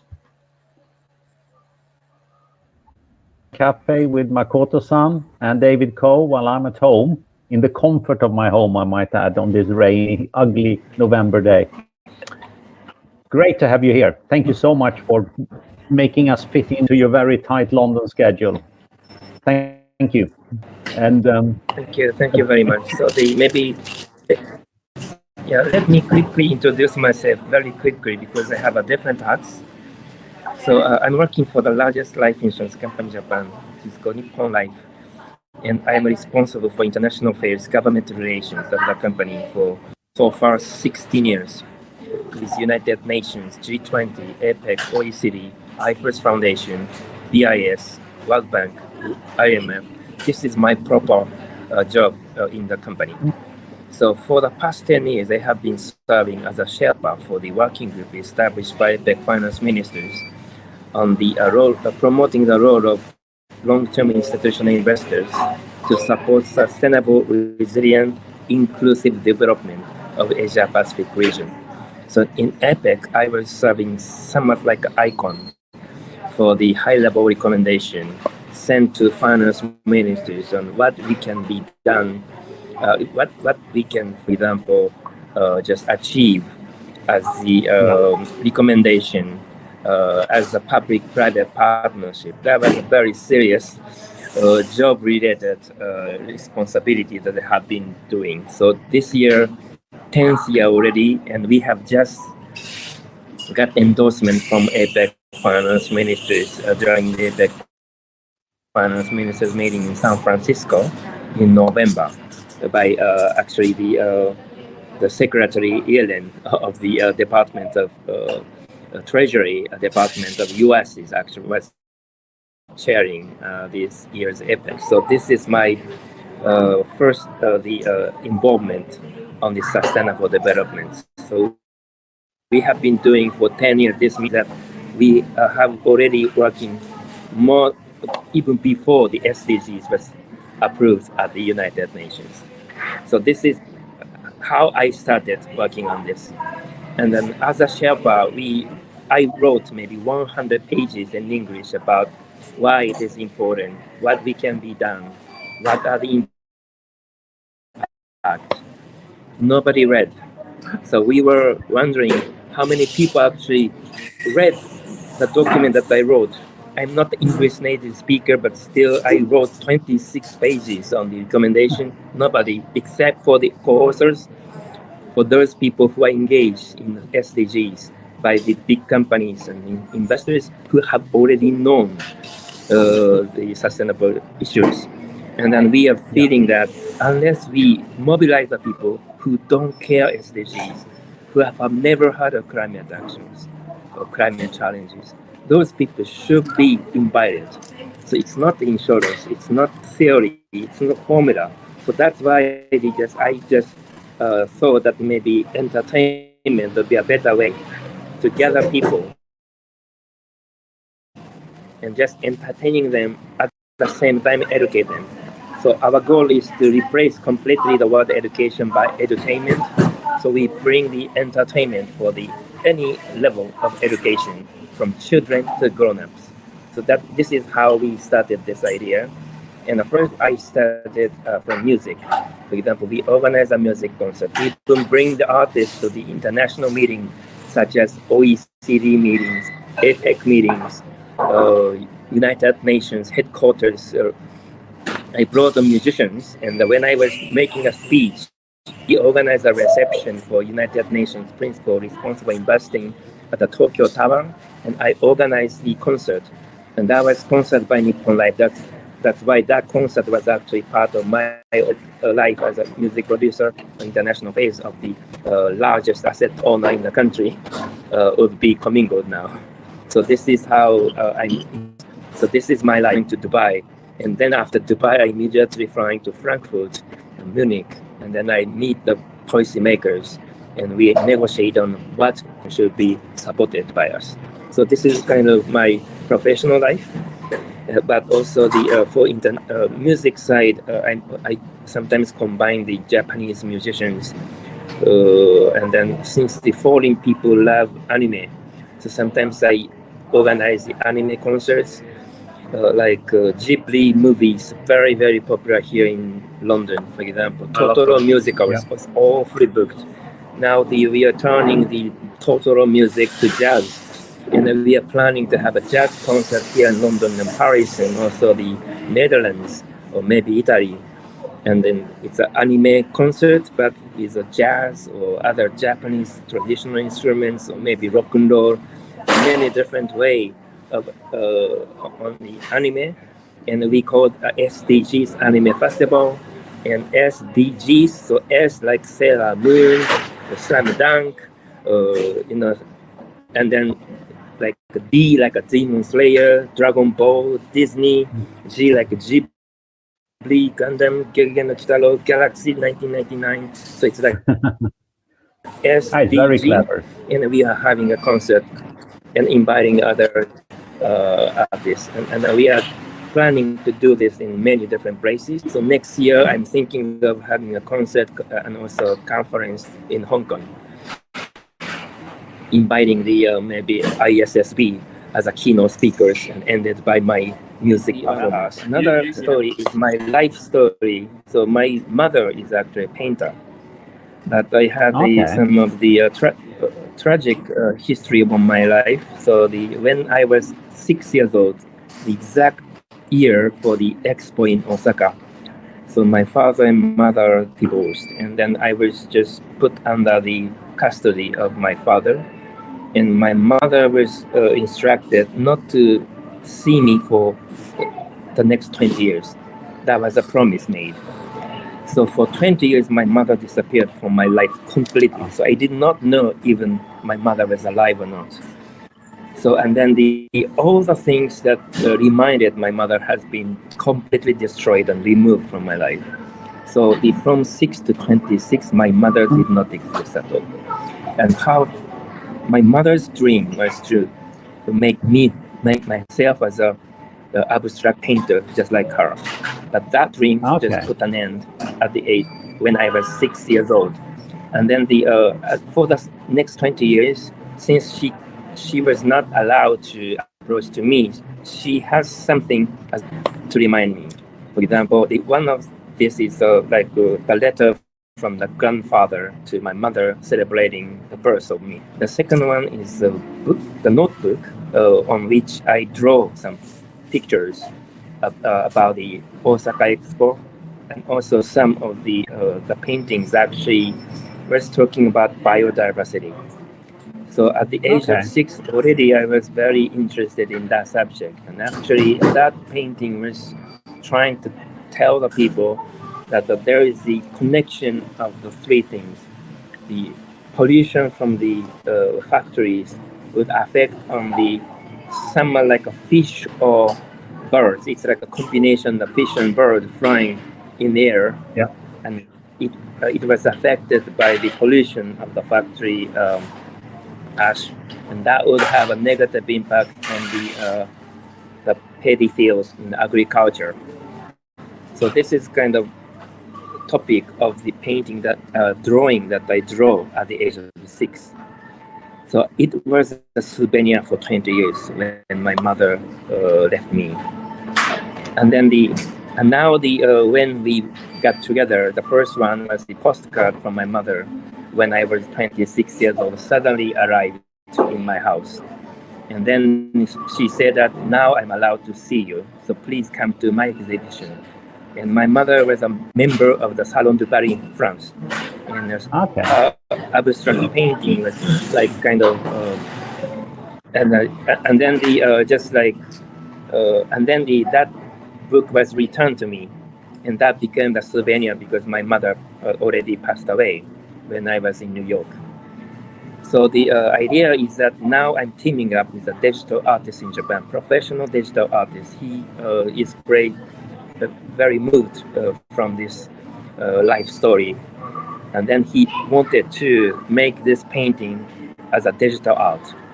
So now based on the drawing that I drew at the age of 6, he's now creating the motion and put the color, and also it's a kind of a short movie type of art, digital art based on my drawing, and put the original music.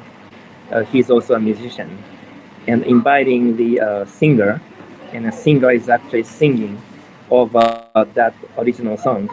And then it's like digital art, music, and singing, thinking of bringing this digital art to Dubai. And then as the biodiversity, very early stage, 6 years old, it's like, I don't know, like 50 something years ago. And then it was very impressive year that the Osaka Expo took place. And now we are coming back to Osaka for this year, 2025. So it's like kind of maybe this story might be one of the topic that we can promote during the Osaka in Dubai. How this digital art, what kind of value that can be put into this life story and digital art and the biodiversity story. And it was about the time that the United Nations started the environmental program. It was 50 years anniversary took place last year, so it means that a little bit before that So I was talking about the biodiversity and environmental issues before the United Nations started working on the subject. But at the age of 8, I lost my mother already disappeared from my life, but I just continued to work on this. And at age of 8, at the exactly the year that the United Nations started, UNEP. So I had the United Nations simulation at my house, inviting my elementary school students, pupil, to my house. And my grandfather from the fatherhood actually decorated my house with a national flag just to show that it's a United Nations headquarters. And then we talk about pollution of water, pollution of air, and world peace. The 3 topics has been discussed, and Secretary General was my stuffed panda.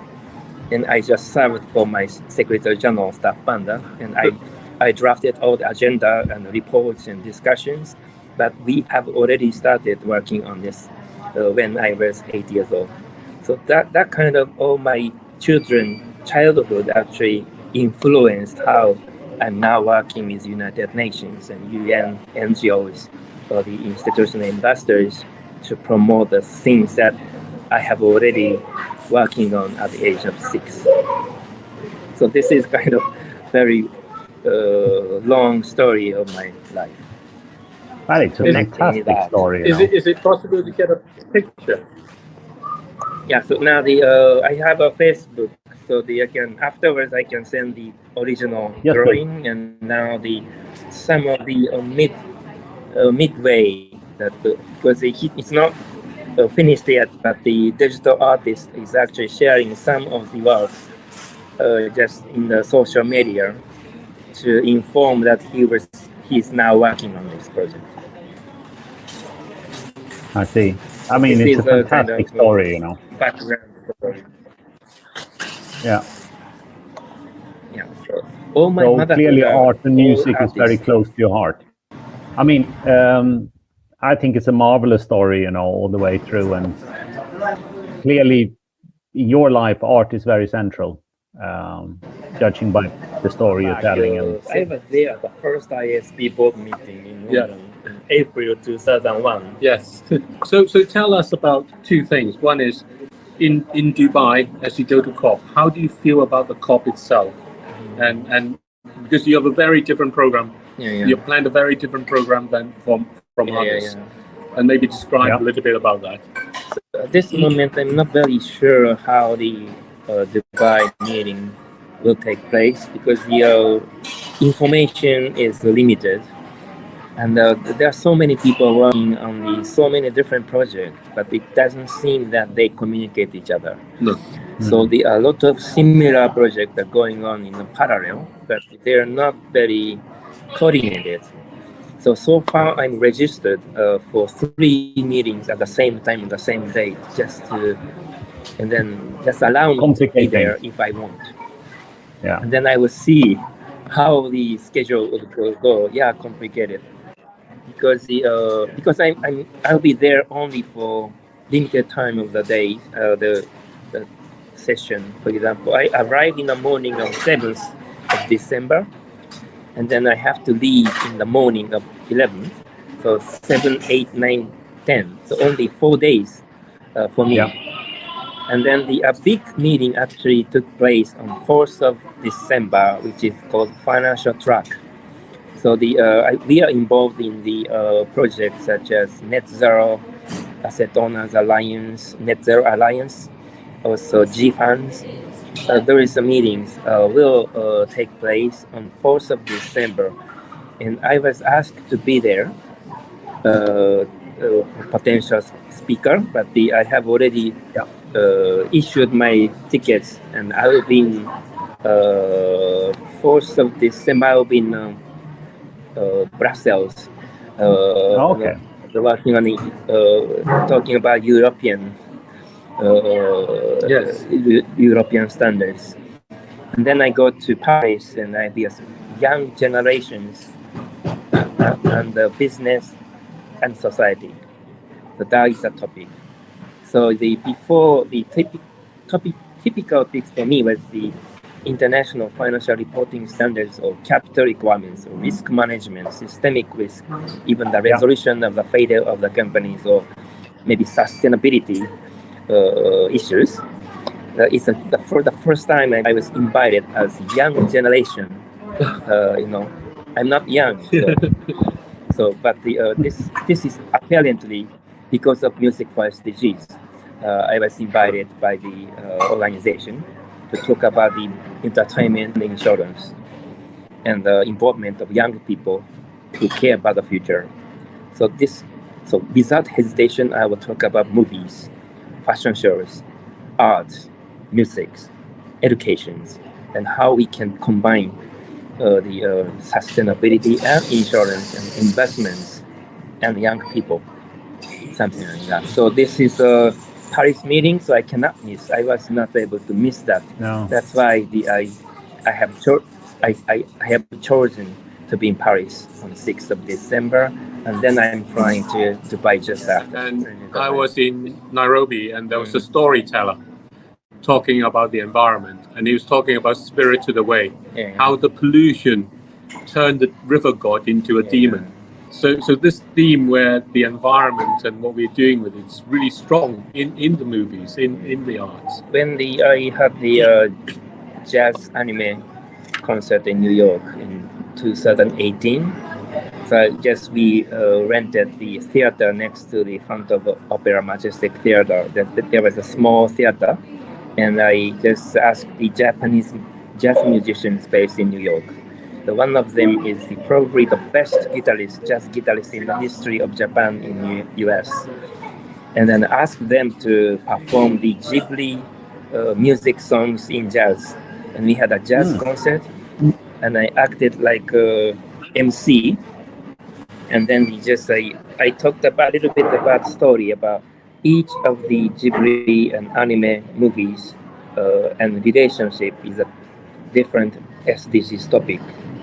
For example, when I talk about education of children, and the background music was BGM like from Totoro, the My Neighbor Totoro. And then when I talk about the environmental issues, like coming from Disney, Pocahontas, and also Mononoke, Princess Mononoke is also directly from talking about the environmental protection. So this kind of related subject. And then also we talk about disaster risk reduction, and we just ask singers to sing some Remember Me from Coco, the dying parents to the children is connected with those topics. So I do this all the time. So I gave a lecture at the university for the past 5 years in Keio University, the most prestigious private university in Japan, and talking about topics in the musical form. So entire lecture has been done in a musical form, so music does not stop. So when the music changes, the students would know the topic has been changed. So, and then the movies is related with the topic, so they would know the topic I'm talking about. And if the students remember what kind of songs was there, they remember my core students in Japan. This is already 5th year. And a number of universities are now being expanded, and then probably we are thinking of exporting this idea to the Asian country, something that I do with anime. And I'm thinking of bringing the same musicians to Hong Kong when we have a conference, the sustainability conference in Hong Kong. So this starting from Teresa, the opening remark speaker, and we are hopefully inviting the Emmanuel Faber, the president of ISSB from Frankfurt, and we will discuss insurance regulations, sustainability reporting. But at the end, toward the ending, the reception time, we will have a concert inviting the singers and musicians, but on the SDGs topic. So this is something that I'm planning to do in Hong Kong next year. You're a very busy guy. Lots of fingers in many pots. Yeah, I mean, so from the other side of the bigwigs, who in some ways people view as the ones who make the decisions. How are they stirred up by the art and the music, by what you do? Does it soften their positions? Because very often they end up crystallizing, this is where I stand, this is where our company is, this is our policy, and it's very hard to shift. So music, art, movies, fashion shows, or maybe education session, whatever. I do some comedies too. Those are just a means for the implementation. So it can be very flexible. Whatever, there's nothing I was not allowed to do. I can use tea ceremony if you want. So there are just a different means for the implementation of the sustainability oriented high-level recommendations. That's really, really interesting because the governments have made their commitments to emission cuts, and they've done this since 2015, 2016. And so far we've been increasing it. So the implementation needs what you're describing, I think, because the very policy-driven implementation just is not reaching. Yeah. Currently, the problem is that when I was invited as a panelist at the World Bank IMF conference in Washington, D.C., so you can imagine how serious the atmosphere was, but I just act like normal in my work way. So I use comedies. I can imitate different interactions, and I entertain the audience during the World Bank IMF conference. And I talked about the fairy tale of my 8-year-old daughter, the North Wind and Sun. And this Aesop story is telling us a very important learning. So the North Wind and Sun are competing each other to find out which one is more powerful. And just like they are testing how they are competing each other, how they remove the coat of the gentleman on the street. The North Wind couldn't make it, and then the sun just brought the sunshine, and it's too warm, and the man removed his coat on his own.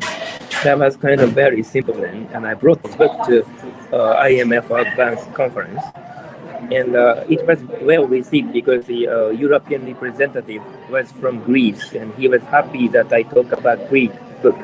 Yes. So it ended up a very good success. In Europe, they're trying to have very stringent requirements and too excessive requirements on the green investments because otherwise, and the customers have little choice to choose among the different options. And then because of the disclosure requirements, it becomes costly and costly. So green investment is more expensive than the other investments. So now the investors hesitate to invest because of the lower return on this. Not because of the nature of the investment, but because of excessive regulatory requirements. So now this is what I'm trying to communicate with the policymakers. So learn from this story. So we need to produce something like a sun to incentivize the players. Like I always use the analogies and jokes to deliver my message. That has been my tradition for past 20 years. Richard and I were having this conversation yesterday about how you allow people the ability to make the better choice in an easier way. Yeah. And I think what you're saying is actually a little bit more than that, because you want them to really enjoy it as well. And when I talk about this North Wind and Sun story to the European authorities when I visited Europe, so she challenged against me. So there's in the US, they are talking about there are a lot of politicians who are going to the anti-ESG, just like threatening the companies to go into the sustainability investments to be removed from the business, something like that. It's called anti-ESG kind of movements. And then European authorities tell me that, so are you telling us that US is the sun and Europe is north wind. And I responded, no, this is not what I meant. US is south wind. Yes. Yes. So that's something like Yes, that. they're both winds trying to force you. Yeah, the both winds. Yes. So we are talking about sun. Yes. How do you feel about, certainly from the music side, how do you think music have influenced this? I think music and art through history has always played an incredibly important role in portraying more than what it says on the tin. Truly great art does not only show a beautiful painting on a canvas or a beautiful object that's been sculptured. Truly great art also makes you reflect and think what's behind the expression. And I think it will always remain the case. And I think perhaps not as obviously, but I think the same thing goes for music. That music has a unique ability to capture and like no other medium has.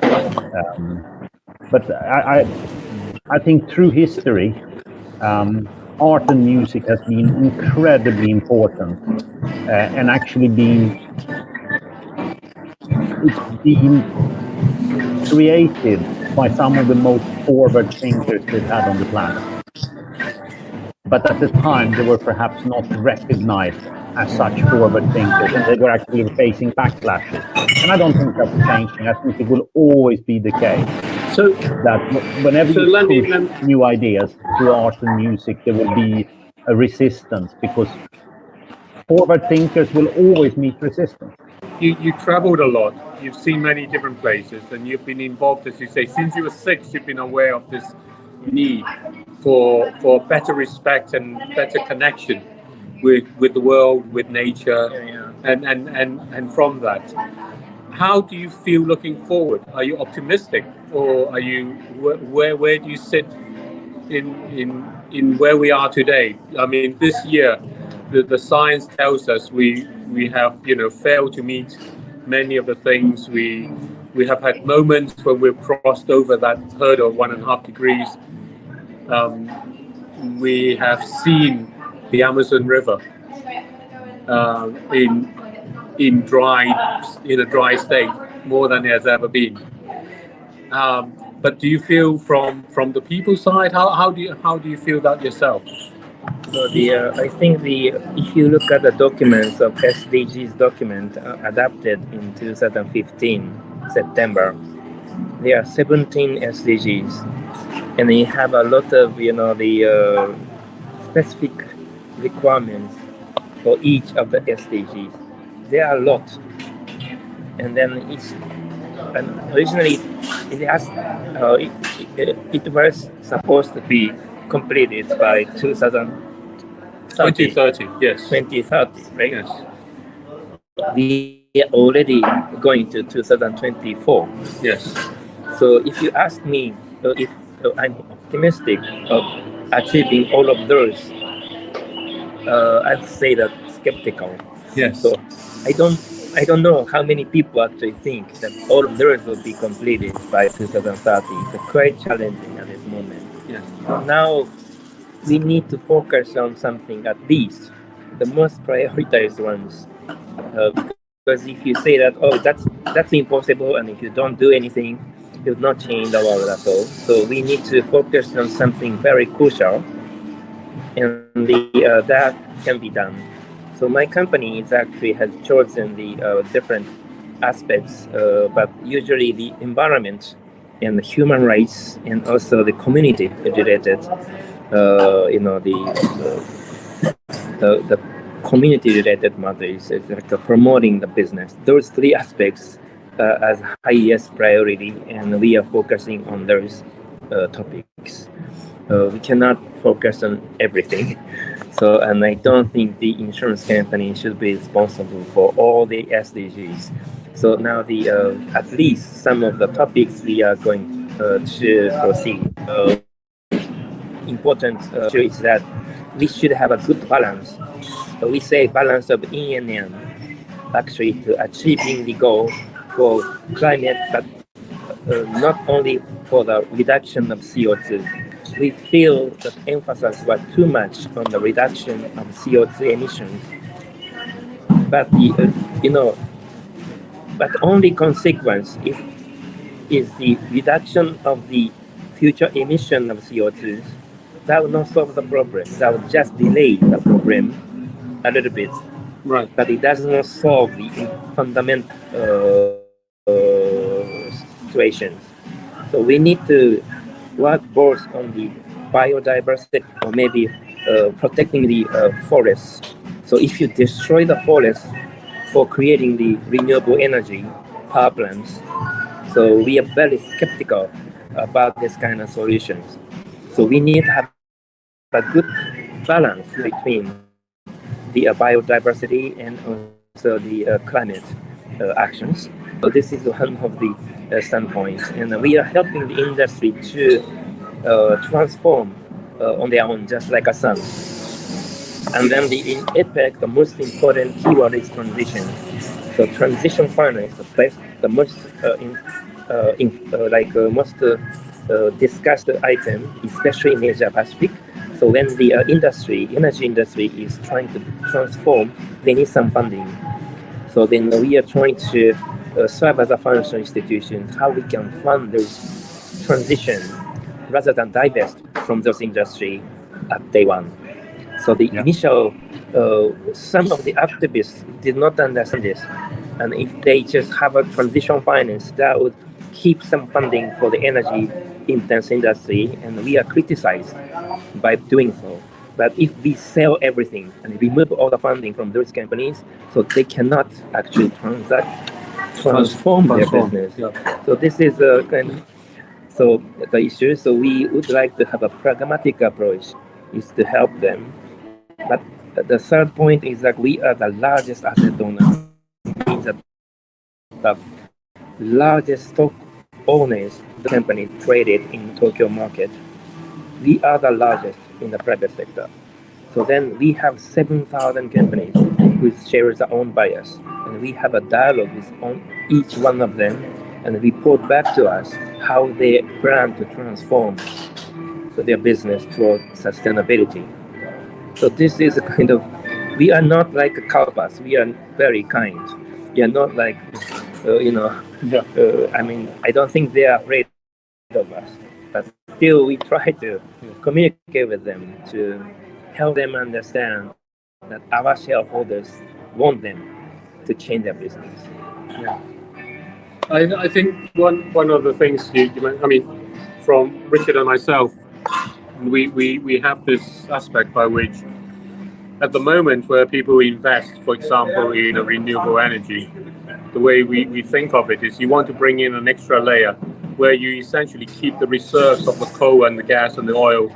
You essentially use the money in terms of paying to keep those in the ground, and that allow for that payment to be the one that goes into the investment.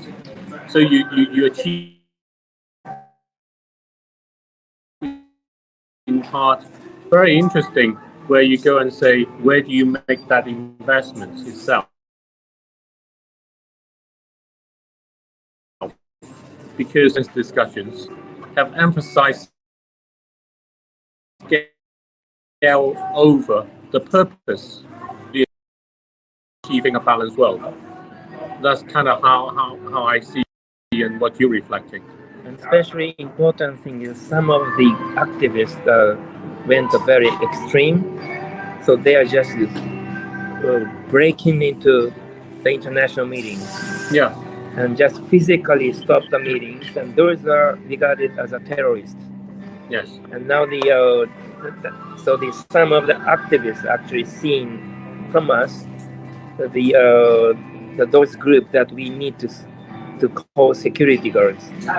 So this is bad for climate actions, because that as a reputational destroying. And so we need to go to the stage and then exchange the rational discussions with investors and consumers and policymakers, not just break into the meeting and the physical threat to those participants. So this happens all the time. So yeah. Richard? No, I think it's a pretty sad reflection and statement over where we are, that solving climate issues on our planet is going to invariably force us all to pull together and come together, because otherwise we will not be able to deal with it and we will not have a positive outcome. And what you're seeing instead at the moment is significantly more polarization. There is no willingness to listen to another point of view. And I don't think that's going to bring any form of end results. You actually need to solve it together, because we all inhabit the same space. That's the first physical constraint you're facing, that you cannot really opt out and think you can get away with it, because we're all living here. And secondly,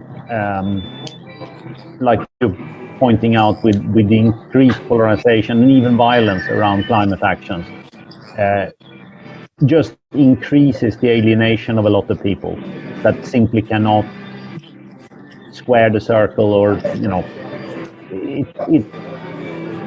it's not a good path forward, and we need to rethink that whole approach, because it will require us to actually come together. Otherwise we will not be able to solve it, and you need to listen to the other point of view. It's not as simple as good and evil. That is a simplification that will not be conducive to reaching the targets we want to reach and the end goal we want to reach, which is kind of to better our planet and our perpetual ability to have life surviving on the planet.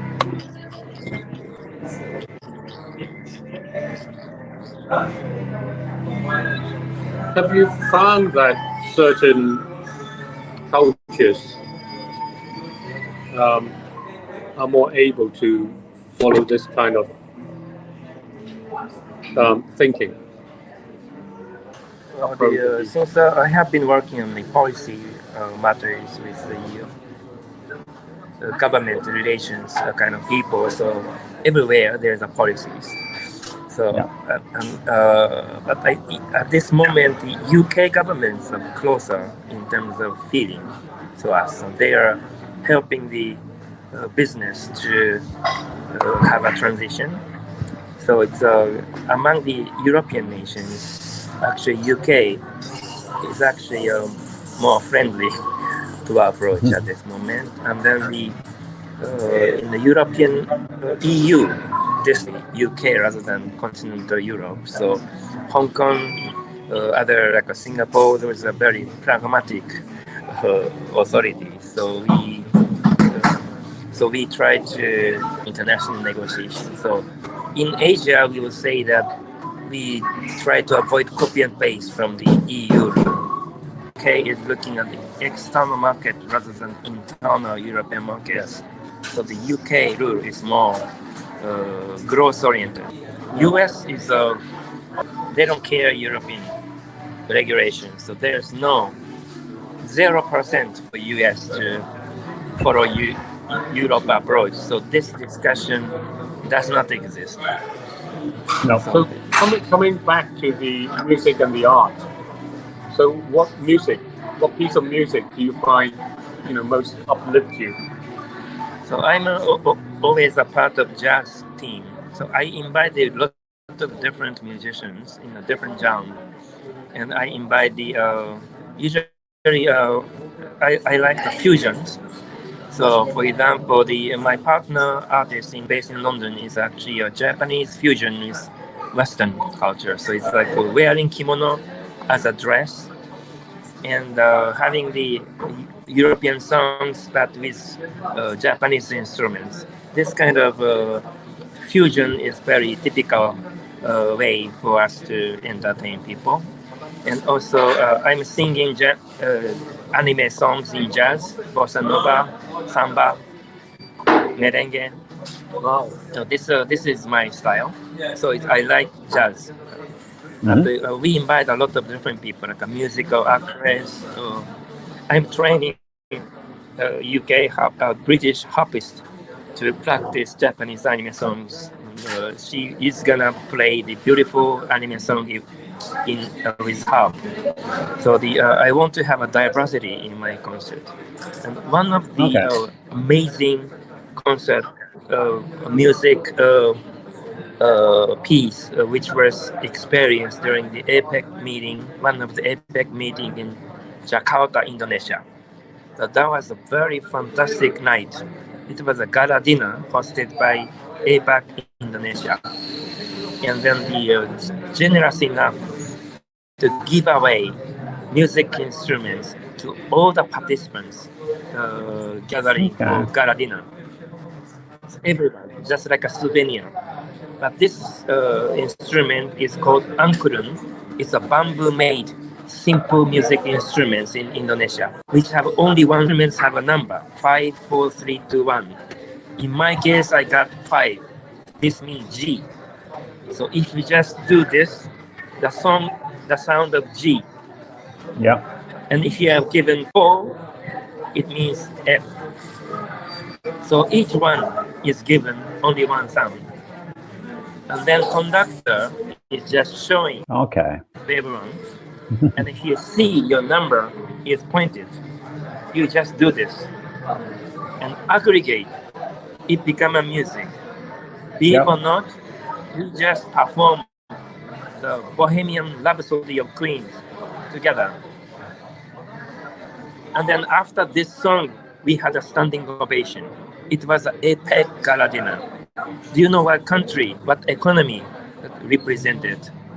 China, Taiwan, already impressive, no? Yes. Oh yes. Oh yes. US, Russia, Yes.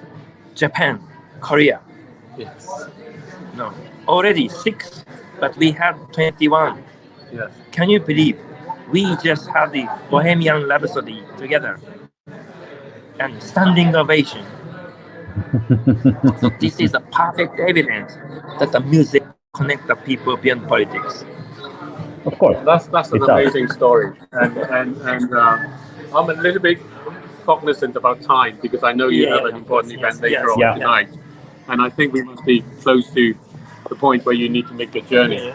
But I mean, it's fascinating what you say, and the thing which Richard and I have always expressed is we wish to bring 1 billion of voices into a symphony together, a symphony of 1 billion voices. And I think you've achieved that. You're actually achieving it. I was saying the URL of the We Are the World. So usually we are just, when we had online music events, the first song or last song is typically We Are the World by Berklee College of Music. Yes. And it's like the first half is the like inviting the musicians from all over the world using the music instruments, the local music instruments in different countries. The last part is a translation. The We Are the World is translated into different languages, like Chinese, Japanese, Korean, and Italian, and then Hebrew and Arabic together. Yes. So this is another way to show the evidence that music can go beyond politics. It's been amazing. Thank you for taking part with and thank you for your time. For you. All I can say is, Makoto-san, thank you so much for your time. It's been an absolute pleasure catching you on a fireside chat on a very quick visit to London. Thank you so much for your infinite wisdom and your ideas and your passion for the things that matter. It's a privilege to have spent this time with you. Okay.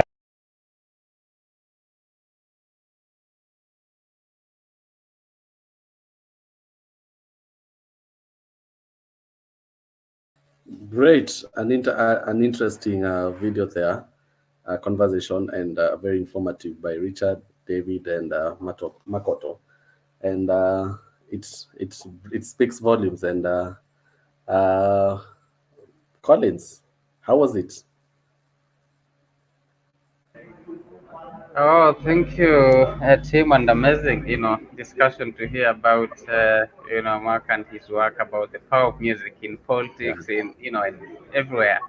And it's inspiring. I would love to hear more and actually to get a chance to see some of his, recorded experiences he had with his ideas around the music. And so, Tim, thank you. Sorry for the background, a little bit of the noise in the restaurant now. kind of Okay. just changing my shifts around. How was it for you as we usher in the next guest?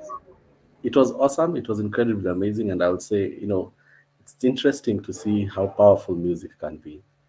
I think we underestimate the power of music, and our guest today just presented to us the magnitude music can do in our lives.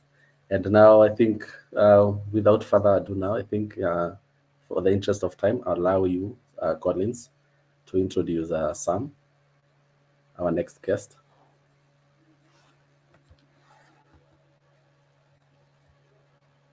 Okay. Probably I'll allow your team to maybe give us a little bit of music break as we get some into the stage for like 2 minutes.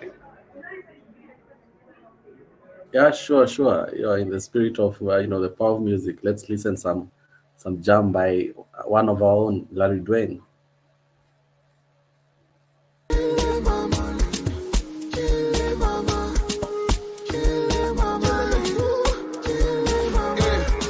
Dignity is the key to unlock your consciousness towards the environment. Yeah, nature is alive and nature has feelings. Don't you hurt its feelings. You are human and just stop being the. I see our guest is here with us, so I will hold it for now. But at the end of our segment, we'll have to listen to it. So Collins, over to you. Okay, so thank you, team, and glad to have Sam with us today. And yes, Sam, we have had quite a session the past 2 hours talking about experiences of tree planting projects with the communities from Malawi. We had a story about Fiona and her work in Kenya, working with communities and around promoting seedlings and seeds for trees and working with students in the communities. And lastly, we just had Mark, and he was talking to our colleague Richard about the power of music and how it's a very powerful tool, to the discussions around environment, politics, and so forth. And yeah, we looking forward to hear from you in our last bit of the session. I will just allow you to introduce yourself. Sorry for my background noise. And yeah, just introduce yourself. Tell us briefly who you are, what you're doing, where you are, whether you are okay, and let's get it going. Over to you, Sam. All right. Good evening, good morning from wherever you are. My name is Samuel Njoroge, founding director, Roads Holdings Limited, Roads Tours in Nairobi, Kenya. We are a sustainable tourism company, and therefore we believe in environmental consciousness and, also, supporting communities in tourism destinations. Because if we have to talk sustainability, we cannot run away from environment, neither can we do from the communities because they are the drivers for tourism. And therefore, our thinking around sustainable development goals is therefore entrenching communities and also the environment in the tourism destinations into all our works.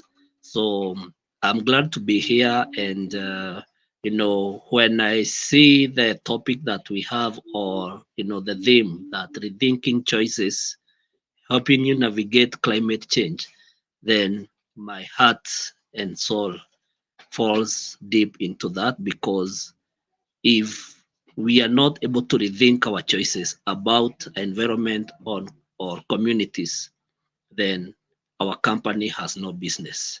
And therefore, I am happy to join this team, and I really look forward to discussing more and sharing my thoughts with the team. Santeni sana, meaning thank you very much. Karibu sana, meaning welcome. And nice to have you, Sam. And just to start us off, maybe you can share with us. You talked about promoting sustainable tourism, which is actually what it's a big thing when you talk about green economy. And maybe you can share with us how has it been the journey for you for the Roads Holding Limited to us. All right. So we started the company in 2015, and since then, what was in our vision is how do we bring a positive change in the way tourism operations happen, infusing community development model. So basically, you understand when we bring community, it means that you're offering the support to the communities. But now in tourism, we all know that tourism is luxury and tourism is more about travel and all that goes with good things like, enjoying life in the beach or by the bush. And therefore, being that we are discussing, the green economy, then it's how we can have sustainable accommodations, sustainable environment, and everything that is within the value chains, including the balance in the food chains. And therefore, I I would say that the journey has not been easy. Of course, also trying to convince even our clients to be part and parcel of. Hello, I think I lost you. Yes, I can hear you, Sam. Carry on. We can hear you loud and clear. So you realize that when we talk sustainability and when we talk business, of course you cannot like put away the aspect that the world is also changing. The 19th century traveler is no longer the same as the millennial traveler. They are looking for affordable, sustainable accommodations. Even in such hotels and accommodations, we are also looking at how eco-friendly is the facility. And so our offerings then becomes more sustainable by the sense that we look at the eco-social, governance of facilities that we are working with, so that they can also align well with our offerings and our vision. Great. And maybe you brought in something interesting when you talked about as you're promoting tourism. And I know I have a colleague of mine called Sadaf who is very passionate about matters to do with tourism, and maybe she'll join in the conversation. Maybe to ask when you talk about doing tourism in a sustainable way, maybe can you maybe share with our audience the importance of preserving natural environments and biodiversity in tourism? Yeah. So basically, when we bring the aspect of sustainability in tourism, is looking at different levels from the way we think and the way we are, we are consuming the services within the tourism value chains. And this means that, for example, we know that, the climate effect is happening because of so many things that some can only be explained scientifically. But what are our small ways that we can do, especially in the travel spheres? For example, we are advocates of people traveling in groups, because if you travel in group, it means that you are reducing the usage of more vehicles to the same direction, and also you are reducing the carbon emissions, because more people in one vehicle, you're definitely cutting down the carbon emission. Another perspective is whereby as a tourist, as a traveler, how can you get engaged meaningfully or responsibly? For example, we know plastics worldwide has become a global challenge. So how can we do that? Because we know when you're on travel, you want to take water, you want to take a soda or any other beverage. So instead of using plastic, then this is where we say, come with your recyclable bottle. And of course, sometimes we also offer that on sale. and so you are able to refill your water, and that way you are going to reduce the harm to the environment, especially in our tourism destinations like the parks, the beach, and even within the accommodation facilities. Okay, thank you so much, Sam. I mean, you spoke on you touched on the environmental conservation and also on resource management, where talking about ways on how we can reduce waste in tourism and promoting recycling in tourism destination, which is a key thing when you talk about sustainable environment. Now, I want us to shift gears and talk about cultural sensitivities, and maybe ask you. Uh, why is it important for people or for travelers to respect cultural and traditions of people who are in those places they are visiting in, and also for the locals? How should they be able to maintain their traditions, and how important is it?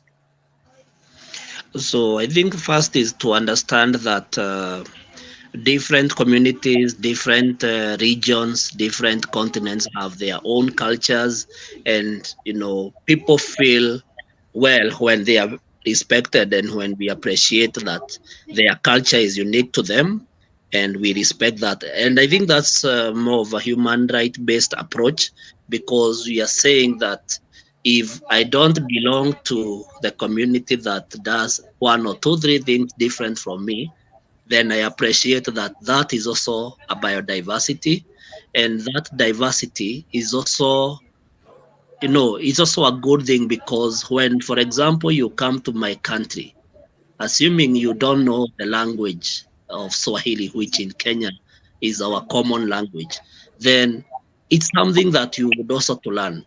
Another thing is that, of course, in every culture there are the good things and there are the bad things.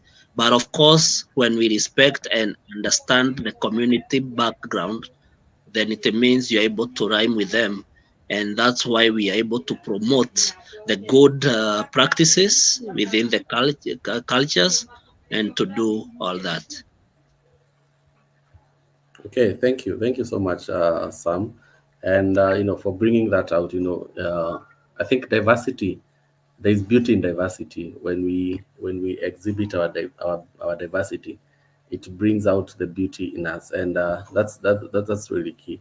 And maybe to ask on issues to do with over tourism, how have you been as an organization been able to try to control that, such that you don't have many tourists going to the same place, and instead allowing them to explore other tourist destination areas? Amazing. Now that is the most interesting topic that I like to discuss, because our company is modeled on the promotion of smaller destinations. Because as we understand, when we talk of sustainability, is creating a balance between the current situation and the foreseen challenges that might come with the activities that we are doing now. And that's why when we talk of climate effects and climate change, you cannot negate the fact that today, for example, we have a lot of wildlife in Masai Mara. And so every tourist coming to Kenya, they would want to experience Masai Mara, or they would want to have the beauty of Amboseli, seeing the Mount Kilimanjaro. But the question now then is, today there are those wildlife. If we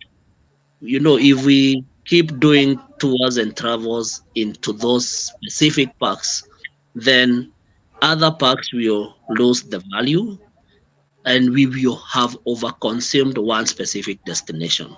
And that is why now our company believes in selling smaller destinations.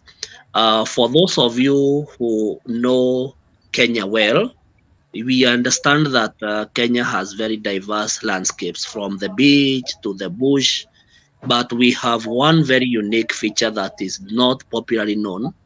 That is a peatland. And we know peatlands in most cases they are in Europe, but in Africa we only have two peatlands. And One of the peatlands is known as Ondire wetland.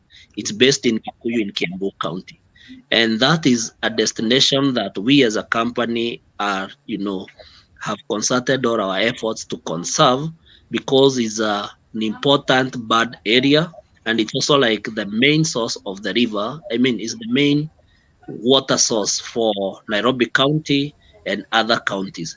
Meaning, if we are able to promote this destination, the communities around here will get decent jobs. We will create more opportunities for everyone, and we will remove the burden to the major destinations. And for that, I also want to reconnect with something you mentioned about when we are talking of green economy, the circular economy. One of the things we have done is, for example, in Kikuyu, we have a house made out of recycled materials. And this house basically was a project in 2020, where we realized that we were out of business and we had so much time as a family business, and we collected people's waste and people's whatever people could not use, for example, broken furniture, you know, old utensils. We collected all that because we had time, and that waste we converted it now to a resource. And that's now today a 2-bedroomed guest house, fully furnished and fully kitted. With that, it means that we are reusing, and we are also recycling, and we are also turning waste to a resource. Great, awesome. And Yeah. it's, when you talk about the Ondire wetlands, it's something I can relate with, because I mean I've been brought up there, so it's something I've seen growing up, and I agree that it's something ought to be protected at with all might, because it's a beautiful scenery. It's a scenery that will attract everyone, and I love the way you've put it that. um, and it builds up to the conversation that we've been having recently, that there's nothing like waste. It's just a resource that has not been put into its rightful position. And as you've just shared, when you at that time when you were short of business and you collected the plastic papers, those the plastics around there, those at that point those they were waste. But when you put them into their rightful position, they became a resource. And now on that, and it just depicts a picture on what can be brought forth from people, just changing their mindset on how they relate with what they call quote unquote waste, and rethink their choices. And it forms what we're talking about, rethinking our choices. Us rethinking our choices, that what we're having, this is not waste, but I can create value in it, and it brings money into our pocket that we're going to benefit us. And talking about money, maybe I'll want to get some insights from you when you talk about, as far as the organization is concerned. How do you ensure that in your tourism business that members of the community get to benefit from the proceeds that you get? As I mentioned, our model is based on sustainability, and sustainability means that we are checking in, our profits, but sharing the same profits back to the community. So it's a profit shared model, whereby, for example, if you come for a tour for 10 days in Kenya as a non-resident, maybe you'll pay 5,000 USD. Out of that 5,000 USD, maybe around, or rather, let's say between 10 to 15% is our pure profit, gross profit. So out of the gross profit, then we can say up 2% or 1% of the gross profit will now go to the community, so that whatever remains now is what we enjoy to further our business and to scale up.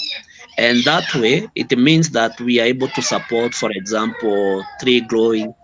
We are able to support animal conservation. For example, we have partnered with a gentleman in the UK who does trainings on wildlife conservation. And we are able to facilitate, for example, a class where he can teach some of the schools, how we can conserve our wildlife and how we can protect them. So that is how we do our profit sharing. Of course, since COVID, things have not been very easy for us, having come in from a situation that, we have a lot of challenges. But today, things are working better, and we are more hopeful that things will turn better. Okay, thank you so much, Sam. And now let me personalize this conversation, and talk about. I love the way you talked about having a portion of your profits directed to local community initiatives, and it forms part of the conversation, the big conversation we're having this time, where we are telling people to redirect their spending to those people who are making the world better. Talk about exactly what you're doing. Take a portion of your spending and redirect it to, say, what you're doing, a tree planting initiative, that will go along to benefit the community and also the environment. So I clearly resonate with you, and this is a call, and we are calling to people, and it's very encouraging to see that there are people who are doing that. Roads Holding Limited, they have they have an engagement whereby a portion of their profits, they designate that to initiatives that will benefit the community, and that is that is the that is the mind asset shift we are calling people to, and that's really great. And maybe just to personalize this to you, maybe to ask you how do you relate with nature? What comes into your mind when someone mentions to you about nature? How do you relate with nature? So for me, nature, it's when everything that the supernatural being or the superpower created, and that's God. Of course, now we know that nature is the original form of the earth, and that original form of the earth was, the most suitable place for the human being. But now the human have come to interfere with that naturalness of the landscape, of the air, of the below the sea, every part of what we can see, touch, and hear is what we call nature. And therefore, if we as human beings in this century or in this millennium, we are not able to, conserve and to play our role right, then it means our generations are going to suffer. And before the generations suffer, we will suffer ourselves, because with the polluted air, with no clean water, then we have a lot of health issues. And so that's why we realize that we must now also deploy what we call the nature-based solutions. Okay, great, nice terminology you brought in, nature-based solution. And it just it tells us that nature has a way of resolving itself. It gives us freely, and even if when we destroy it, it has its own way of restoring itself. And maybe just to shed light to our listeners, what are some of these nature-based solutions that we can call them to, so as to restore back nature to its original course? So basically, we know some of these challenges Sam, that are you are there? coming. Yes. Okay, seems we have some internet issues on his Yes. end. But are you there, Sam? Oh, thank you. Yes, I'm back. Great. I was just asking. You mentioned about nature-based solution, which is basically, these are ways in which nature can restore itself to its original course. Maybe to shed light to our audiences, maybe can you share some of these nature-based solutions which our audiences can take part in, as we as a way of taking care of our common home, which is one of our great pillars of conversations that we're having. Right.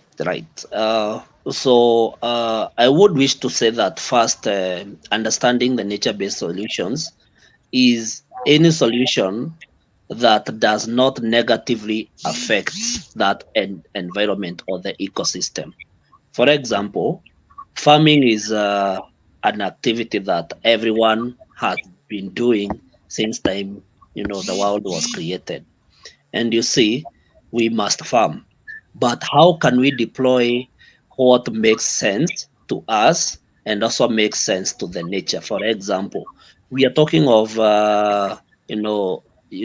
chemical use.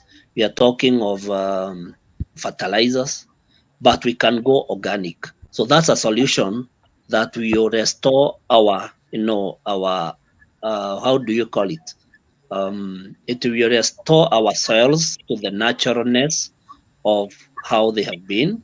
But we also need to understand that sometimes or like when we talk of greenhouse emissions, we are not just talking about the structure, but also like some of these gases that are produced. Like, for example, if you overuse, like, let's say, the chicken, the chicken waste, or rather what people call that manure, the natural manure, sometimes it might also bring a negative effect.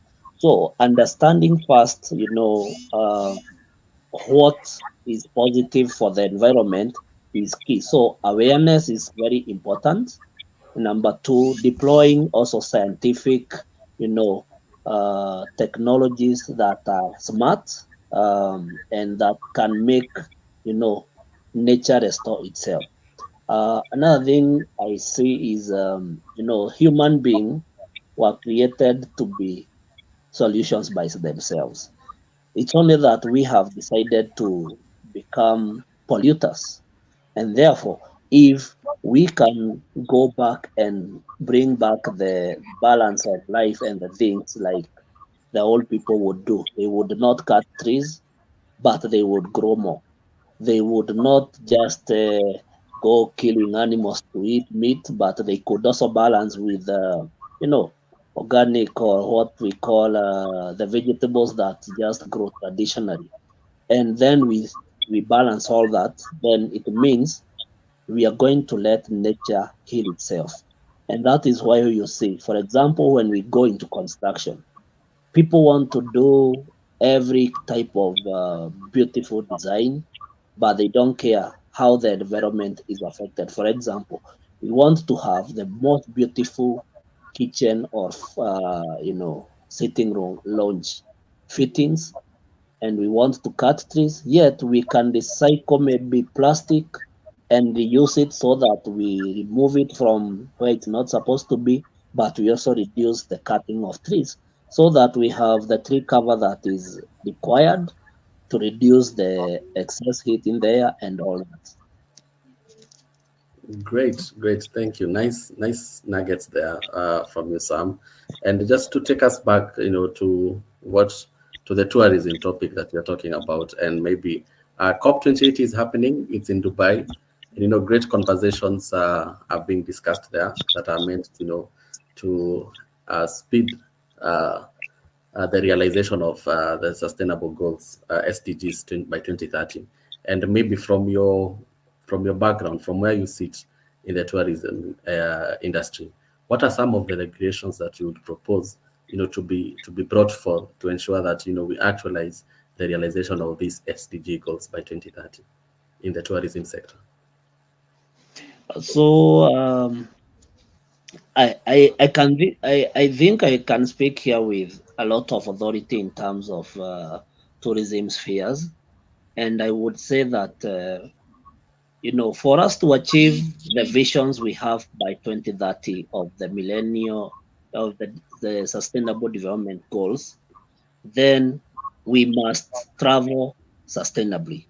We must bring the aspect of even like the electric vehicles to the industry more, so that we can contribute at least even 1% of carbon emission reduction through travel. Because remember, some of the biggest carbon emitters are travel equipments, or I don't know, is that the right thing? The travel machines, from the airplanes that we take traveling from one country to the other, from the vehicles we enjoy, driving from one destination to the other. So I think we must embrace, clean technology and clean energies into the tourism sector, and also offering decent jobs to local communities so that we can distribute, the wealth of tourism to the indigenous communities and to the local communities that are, at the community grassroots level. Other than just, for example, I have seen some companies where they would come from Asia or from Europe or America, and they want to bring their local, their tour leaders or tour consultants from that direction to, to a community like in Masai Mara. I think that should not be happening at this age, because we are demeaning some people a livelihood, and then we want to talk of partnership for goals, but how do we strike that balance? So I feel that we should empower our grassroots communities to be trained, to be, to get that technology transfer that will enhance their work, even with the people abroad there. And with that kind of a setup, then everyone wins. Okay, great. I mean, I can't get enough of this conversation, but again, time is not on our side, and maybe as we wrap it up, maybe an inspiration to someone who would want to venture in this industry, and and he's looking at Sam, and he's looking at the milestone that you've made, and he's admiring to get to where you are in a sustainable way. What words? Which words do you have for him or her? I think my parting shot would be, it's not an easy thing, but it is doable. So get started, start from where you are, take use of the small resources that you have, and keep moving. The sky is not the limit, because you can move further than that. Thank you so much. Interesting conversation we've had. Collins, you have any question to Sam? Thanks, Tim, and thanks, Sam. Not a question per se, but just inspired by hearing the amazing work that Sam is doing, and just to say, well done, and you are raising some critical, issues that actually we need to have that discussion on a global level, at a national level, and also actually to get into influencing how we drive our policy into practice as it pertains our travel industry. And yes, I agree with you, because eco-friendly, green travel. Sometimes when everything is about travel. When you're talking about just a holiday season, and you are coming out of the comfort of the city and you want to relax. In so many cases, we do forget about the aspect about being so conscious of the environment, and I think that's a very important aspect that you have mentioned: awareness and capacity building, and for the indigenous communities, bringing on their knowledge into that space, just to strike that balance to ensure that yes, we have to drive towards sustainable travel, but also livelihoods for the communities that actually are the custodians of the resources that we actually enjoy. So right, and I hope that we pick up these discussions further with different teams across the continent and the continents to share our experiences on this topic. So thank you much, Sam. I really appreciate it. Awesome. Thank you so much, and have a lovely night, have a lovely afternoon, morning, from wherever you are watching us from. Okay, great. Sam, before you leave, maybe you can share some of your contacts in case someone would want to reach out to you. All right. Do I put them on the chat, or which is better? Maybe if you have a website, maybe you can just share. All right. I am just doing that right now. It's right on the chat. Okay. It's Roads Tours Africa.com, because our vision is greater than just being in Kenya, but we are saying Africa, long live Africa. Thank you. Thank you. Thank you so much for Sam. It's been nice having you here and, enjoying the conversation that we've had. And, and just say thank you so much. Collins, we're almost winding up. Maybe a few reflections on today's conversation. What was your highlight for today's session, second session? Yeah, thank you, Tim, and picking it up from the discussion we had earlier about the stories. Actually, it's all revolving around communities and the aspect of a green planet, which means that I was just reflecting on what Sam is saying, and something came on my mind. If our cities went into a blackout for 1 week, and we all, you know, rush to our, communities, our rural setups, what will that mean?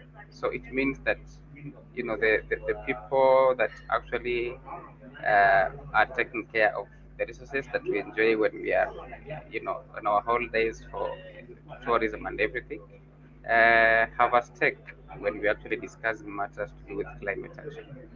And I believe the things that Sam has mentioned are very key, and we just need to get into that mood of awareness.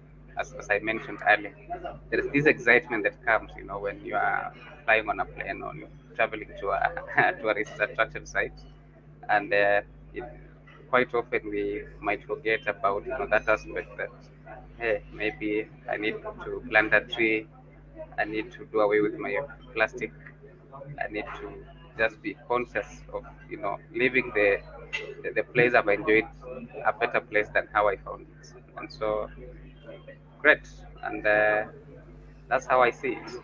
Let's nurture nature, as Fiona told us in her discussion earlier. I cannot agree more. I cannot agree more, Collins. And I just resonate with you. And for me, what came out clear is, it's the rethinking choices campaign. I think it's just timely from the conversations that we've had today. Starting from the meditation, where we told us to acknowledge God, as the origin of knowledge, and then the call, the recording by Richard about music, telling us to rethink our how powerful music can be, and also listening to Sam talks about rethinking how we do our tourism. So I feel like rethinking our choices is the only way we'll be able to navigate through climate change. That has come out clear in this session, and I believe that moving forward, if we do that, we'll be able to to fare well amid this great challenge. I see David M is with us here. David, do you have something to add on that as we wrap it up? Tim, I don't think I have much to add right now because a lot has been said and everything is interesting here. I think we are running on that. I don't have much. I just wish you guys a good night. Yeah, but I really like the speaker we just left, man. That was awesome because he also connected business with what we are doing. I think David was addressing the issues to do with investment, issues to do with the organization like the student body standing for themselves. So he brought out the issues to do with the business, how we can also connect business with the climate thing and what we're doing. So that was just awesome. I don't want to add much. Thank you, Tim. Thank you so much, and thank you so much. And we call it a wrap for the second session, but to our audience, stay put for that session, which will be 10 p.m. Nairobi time.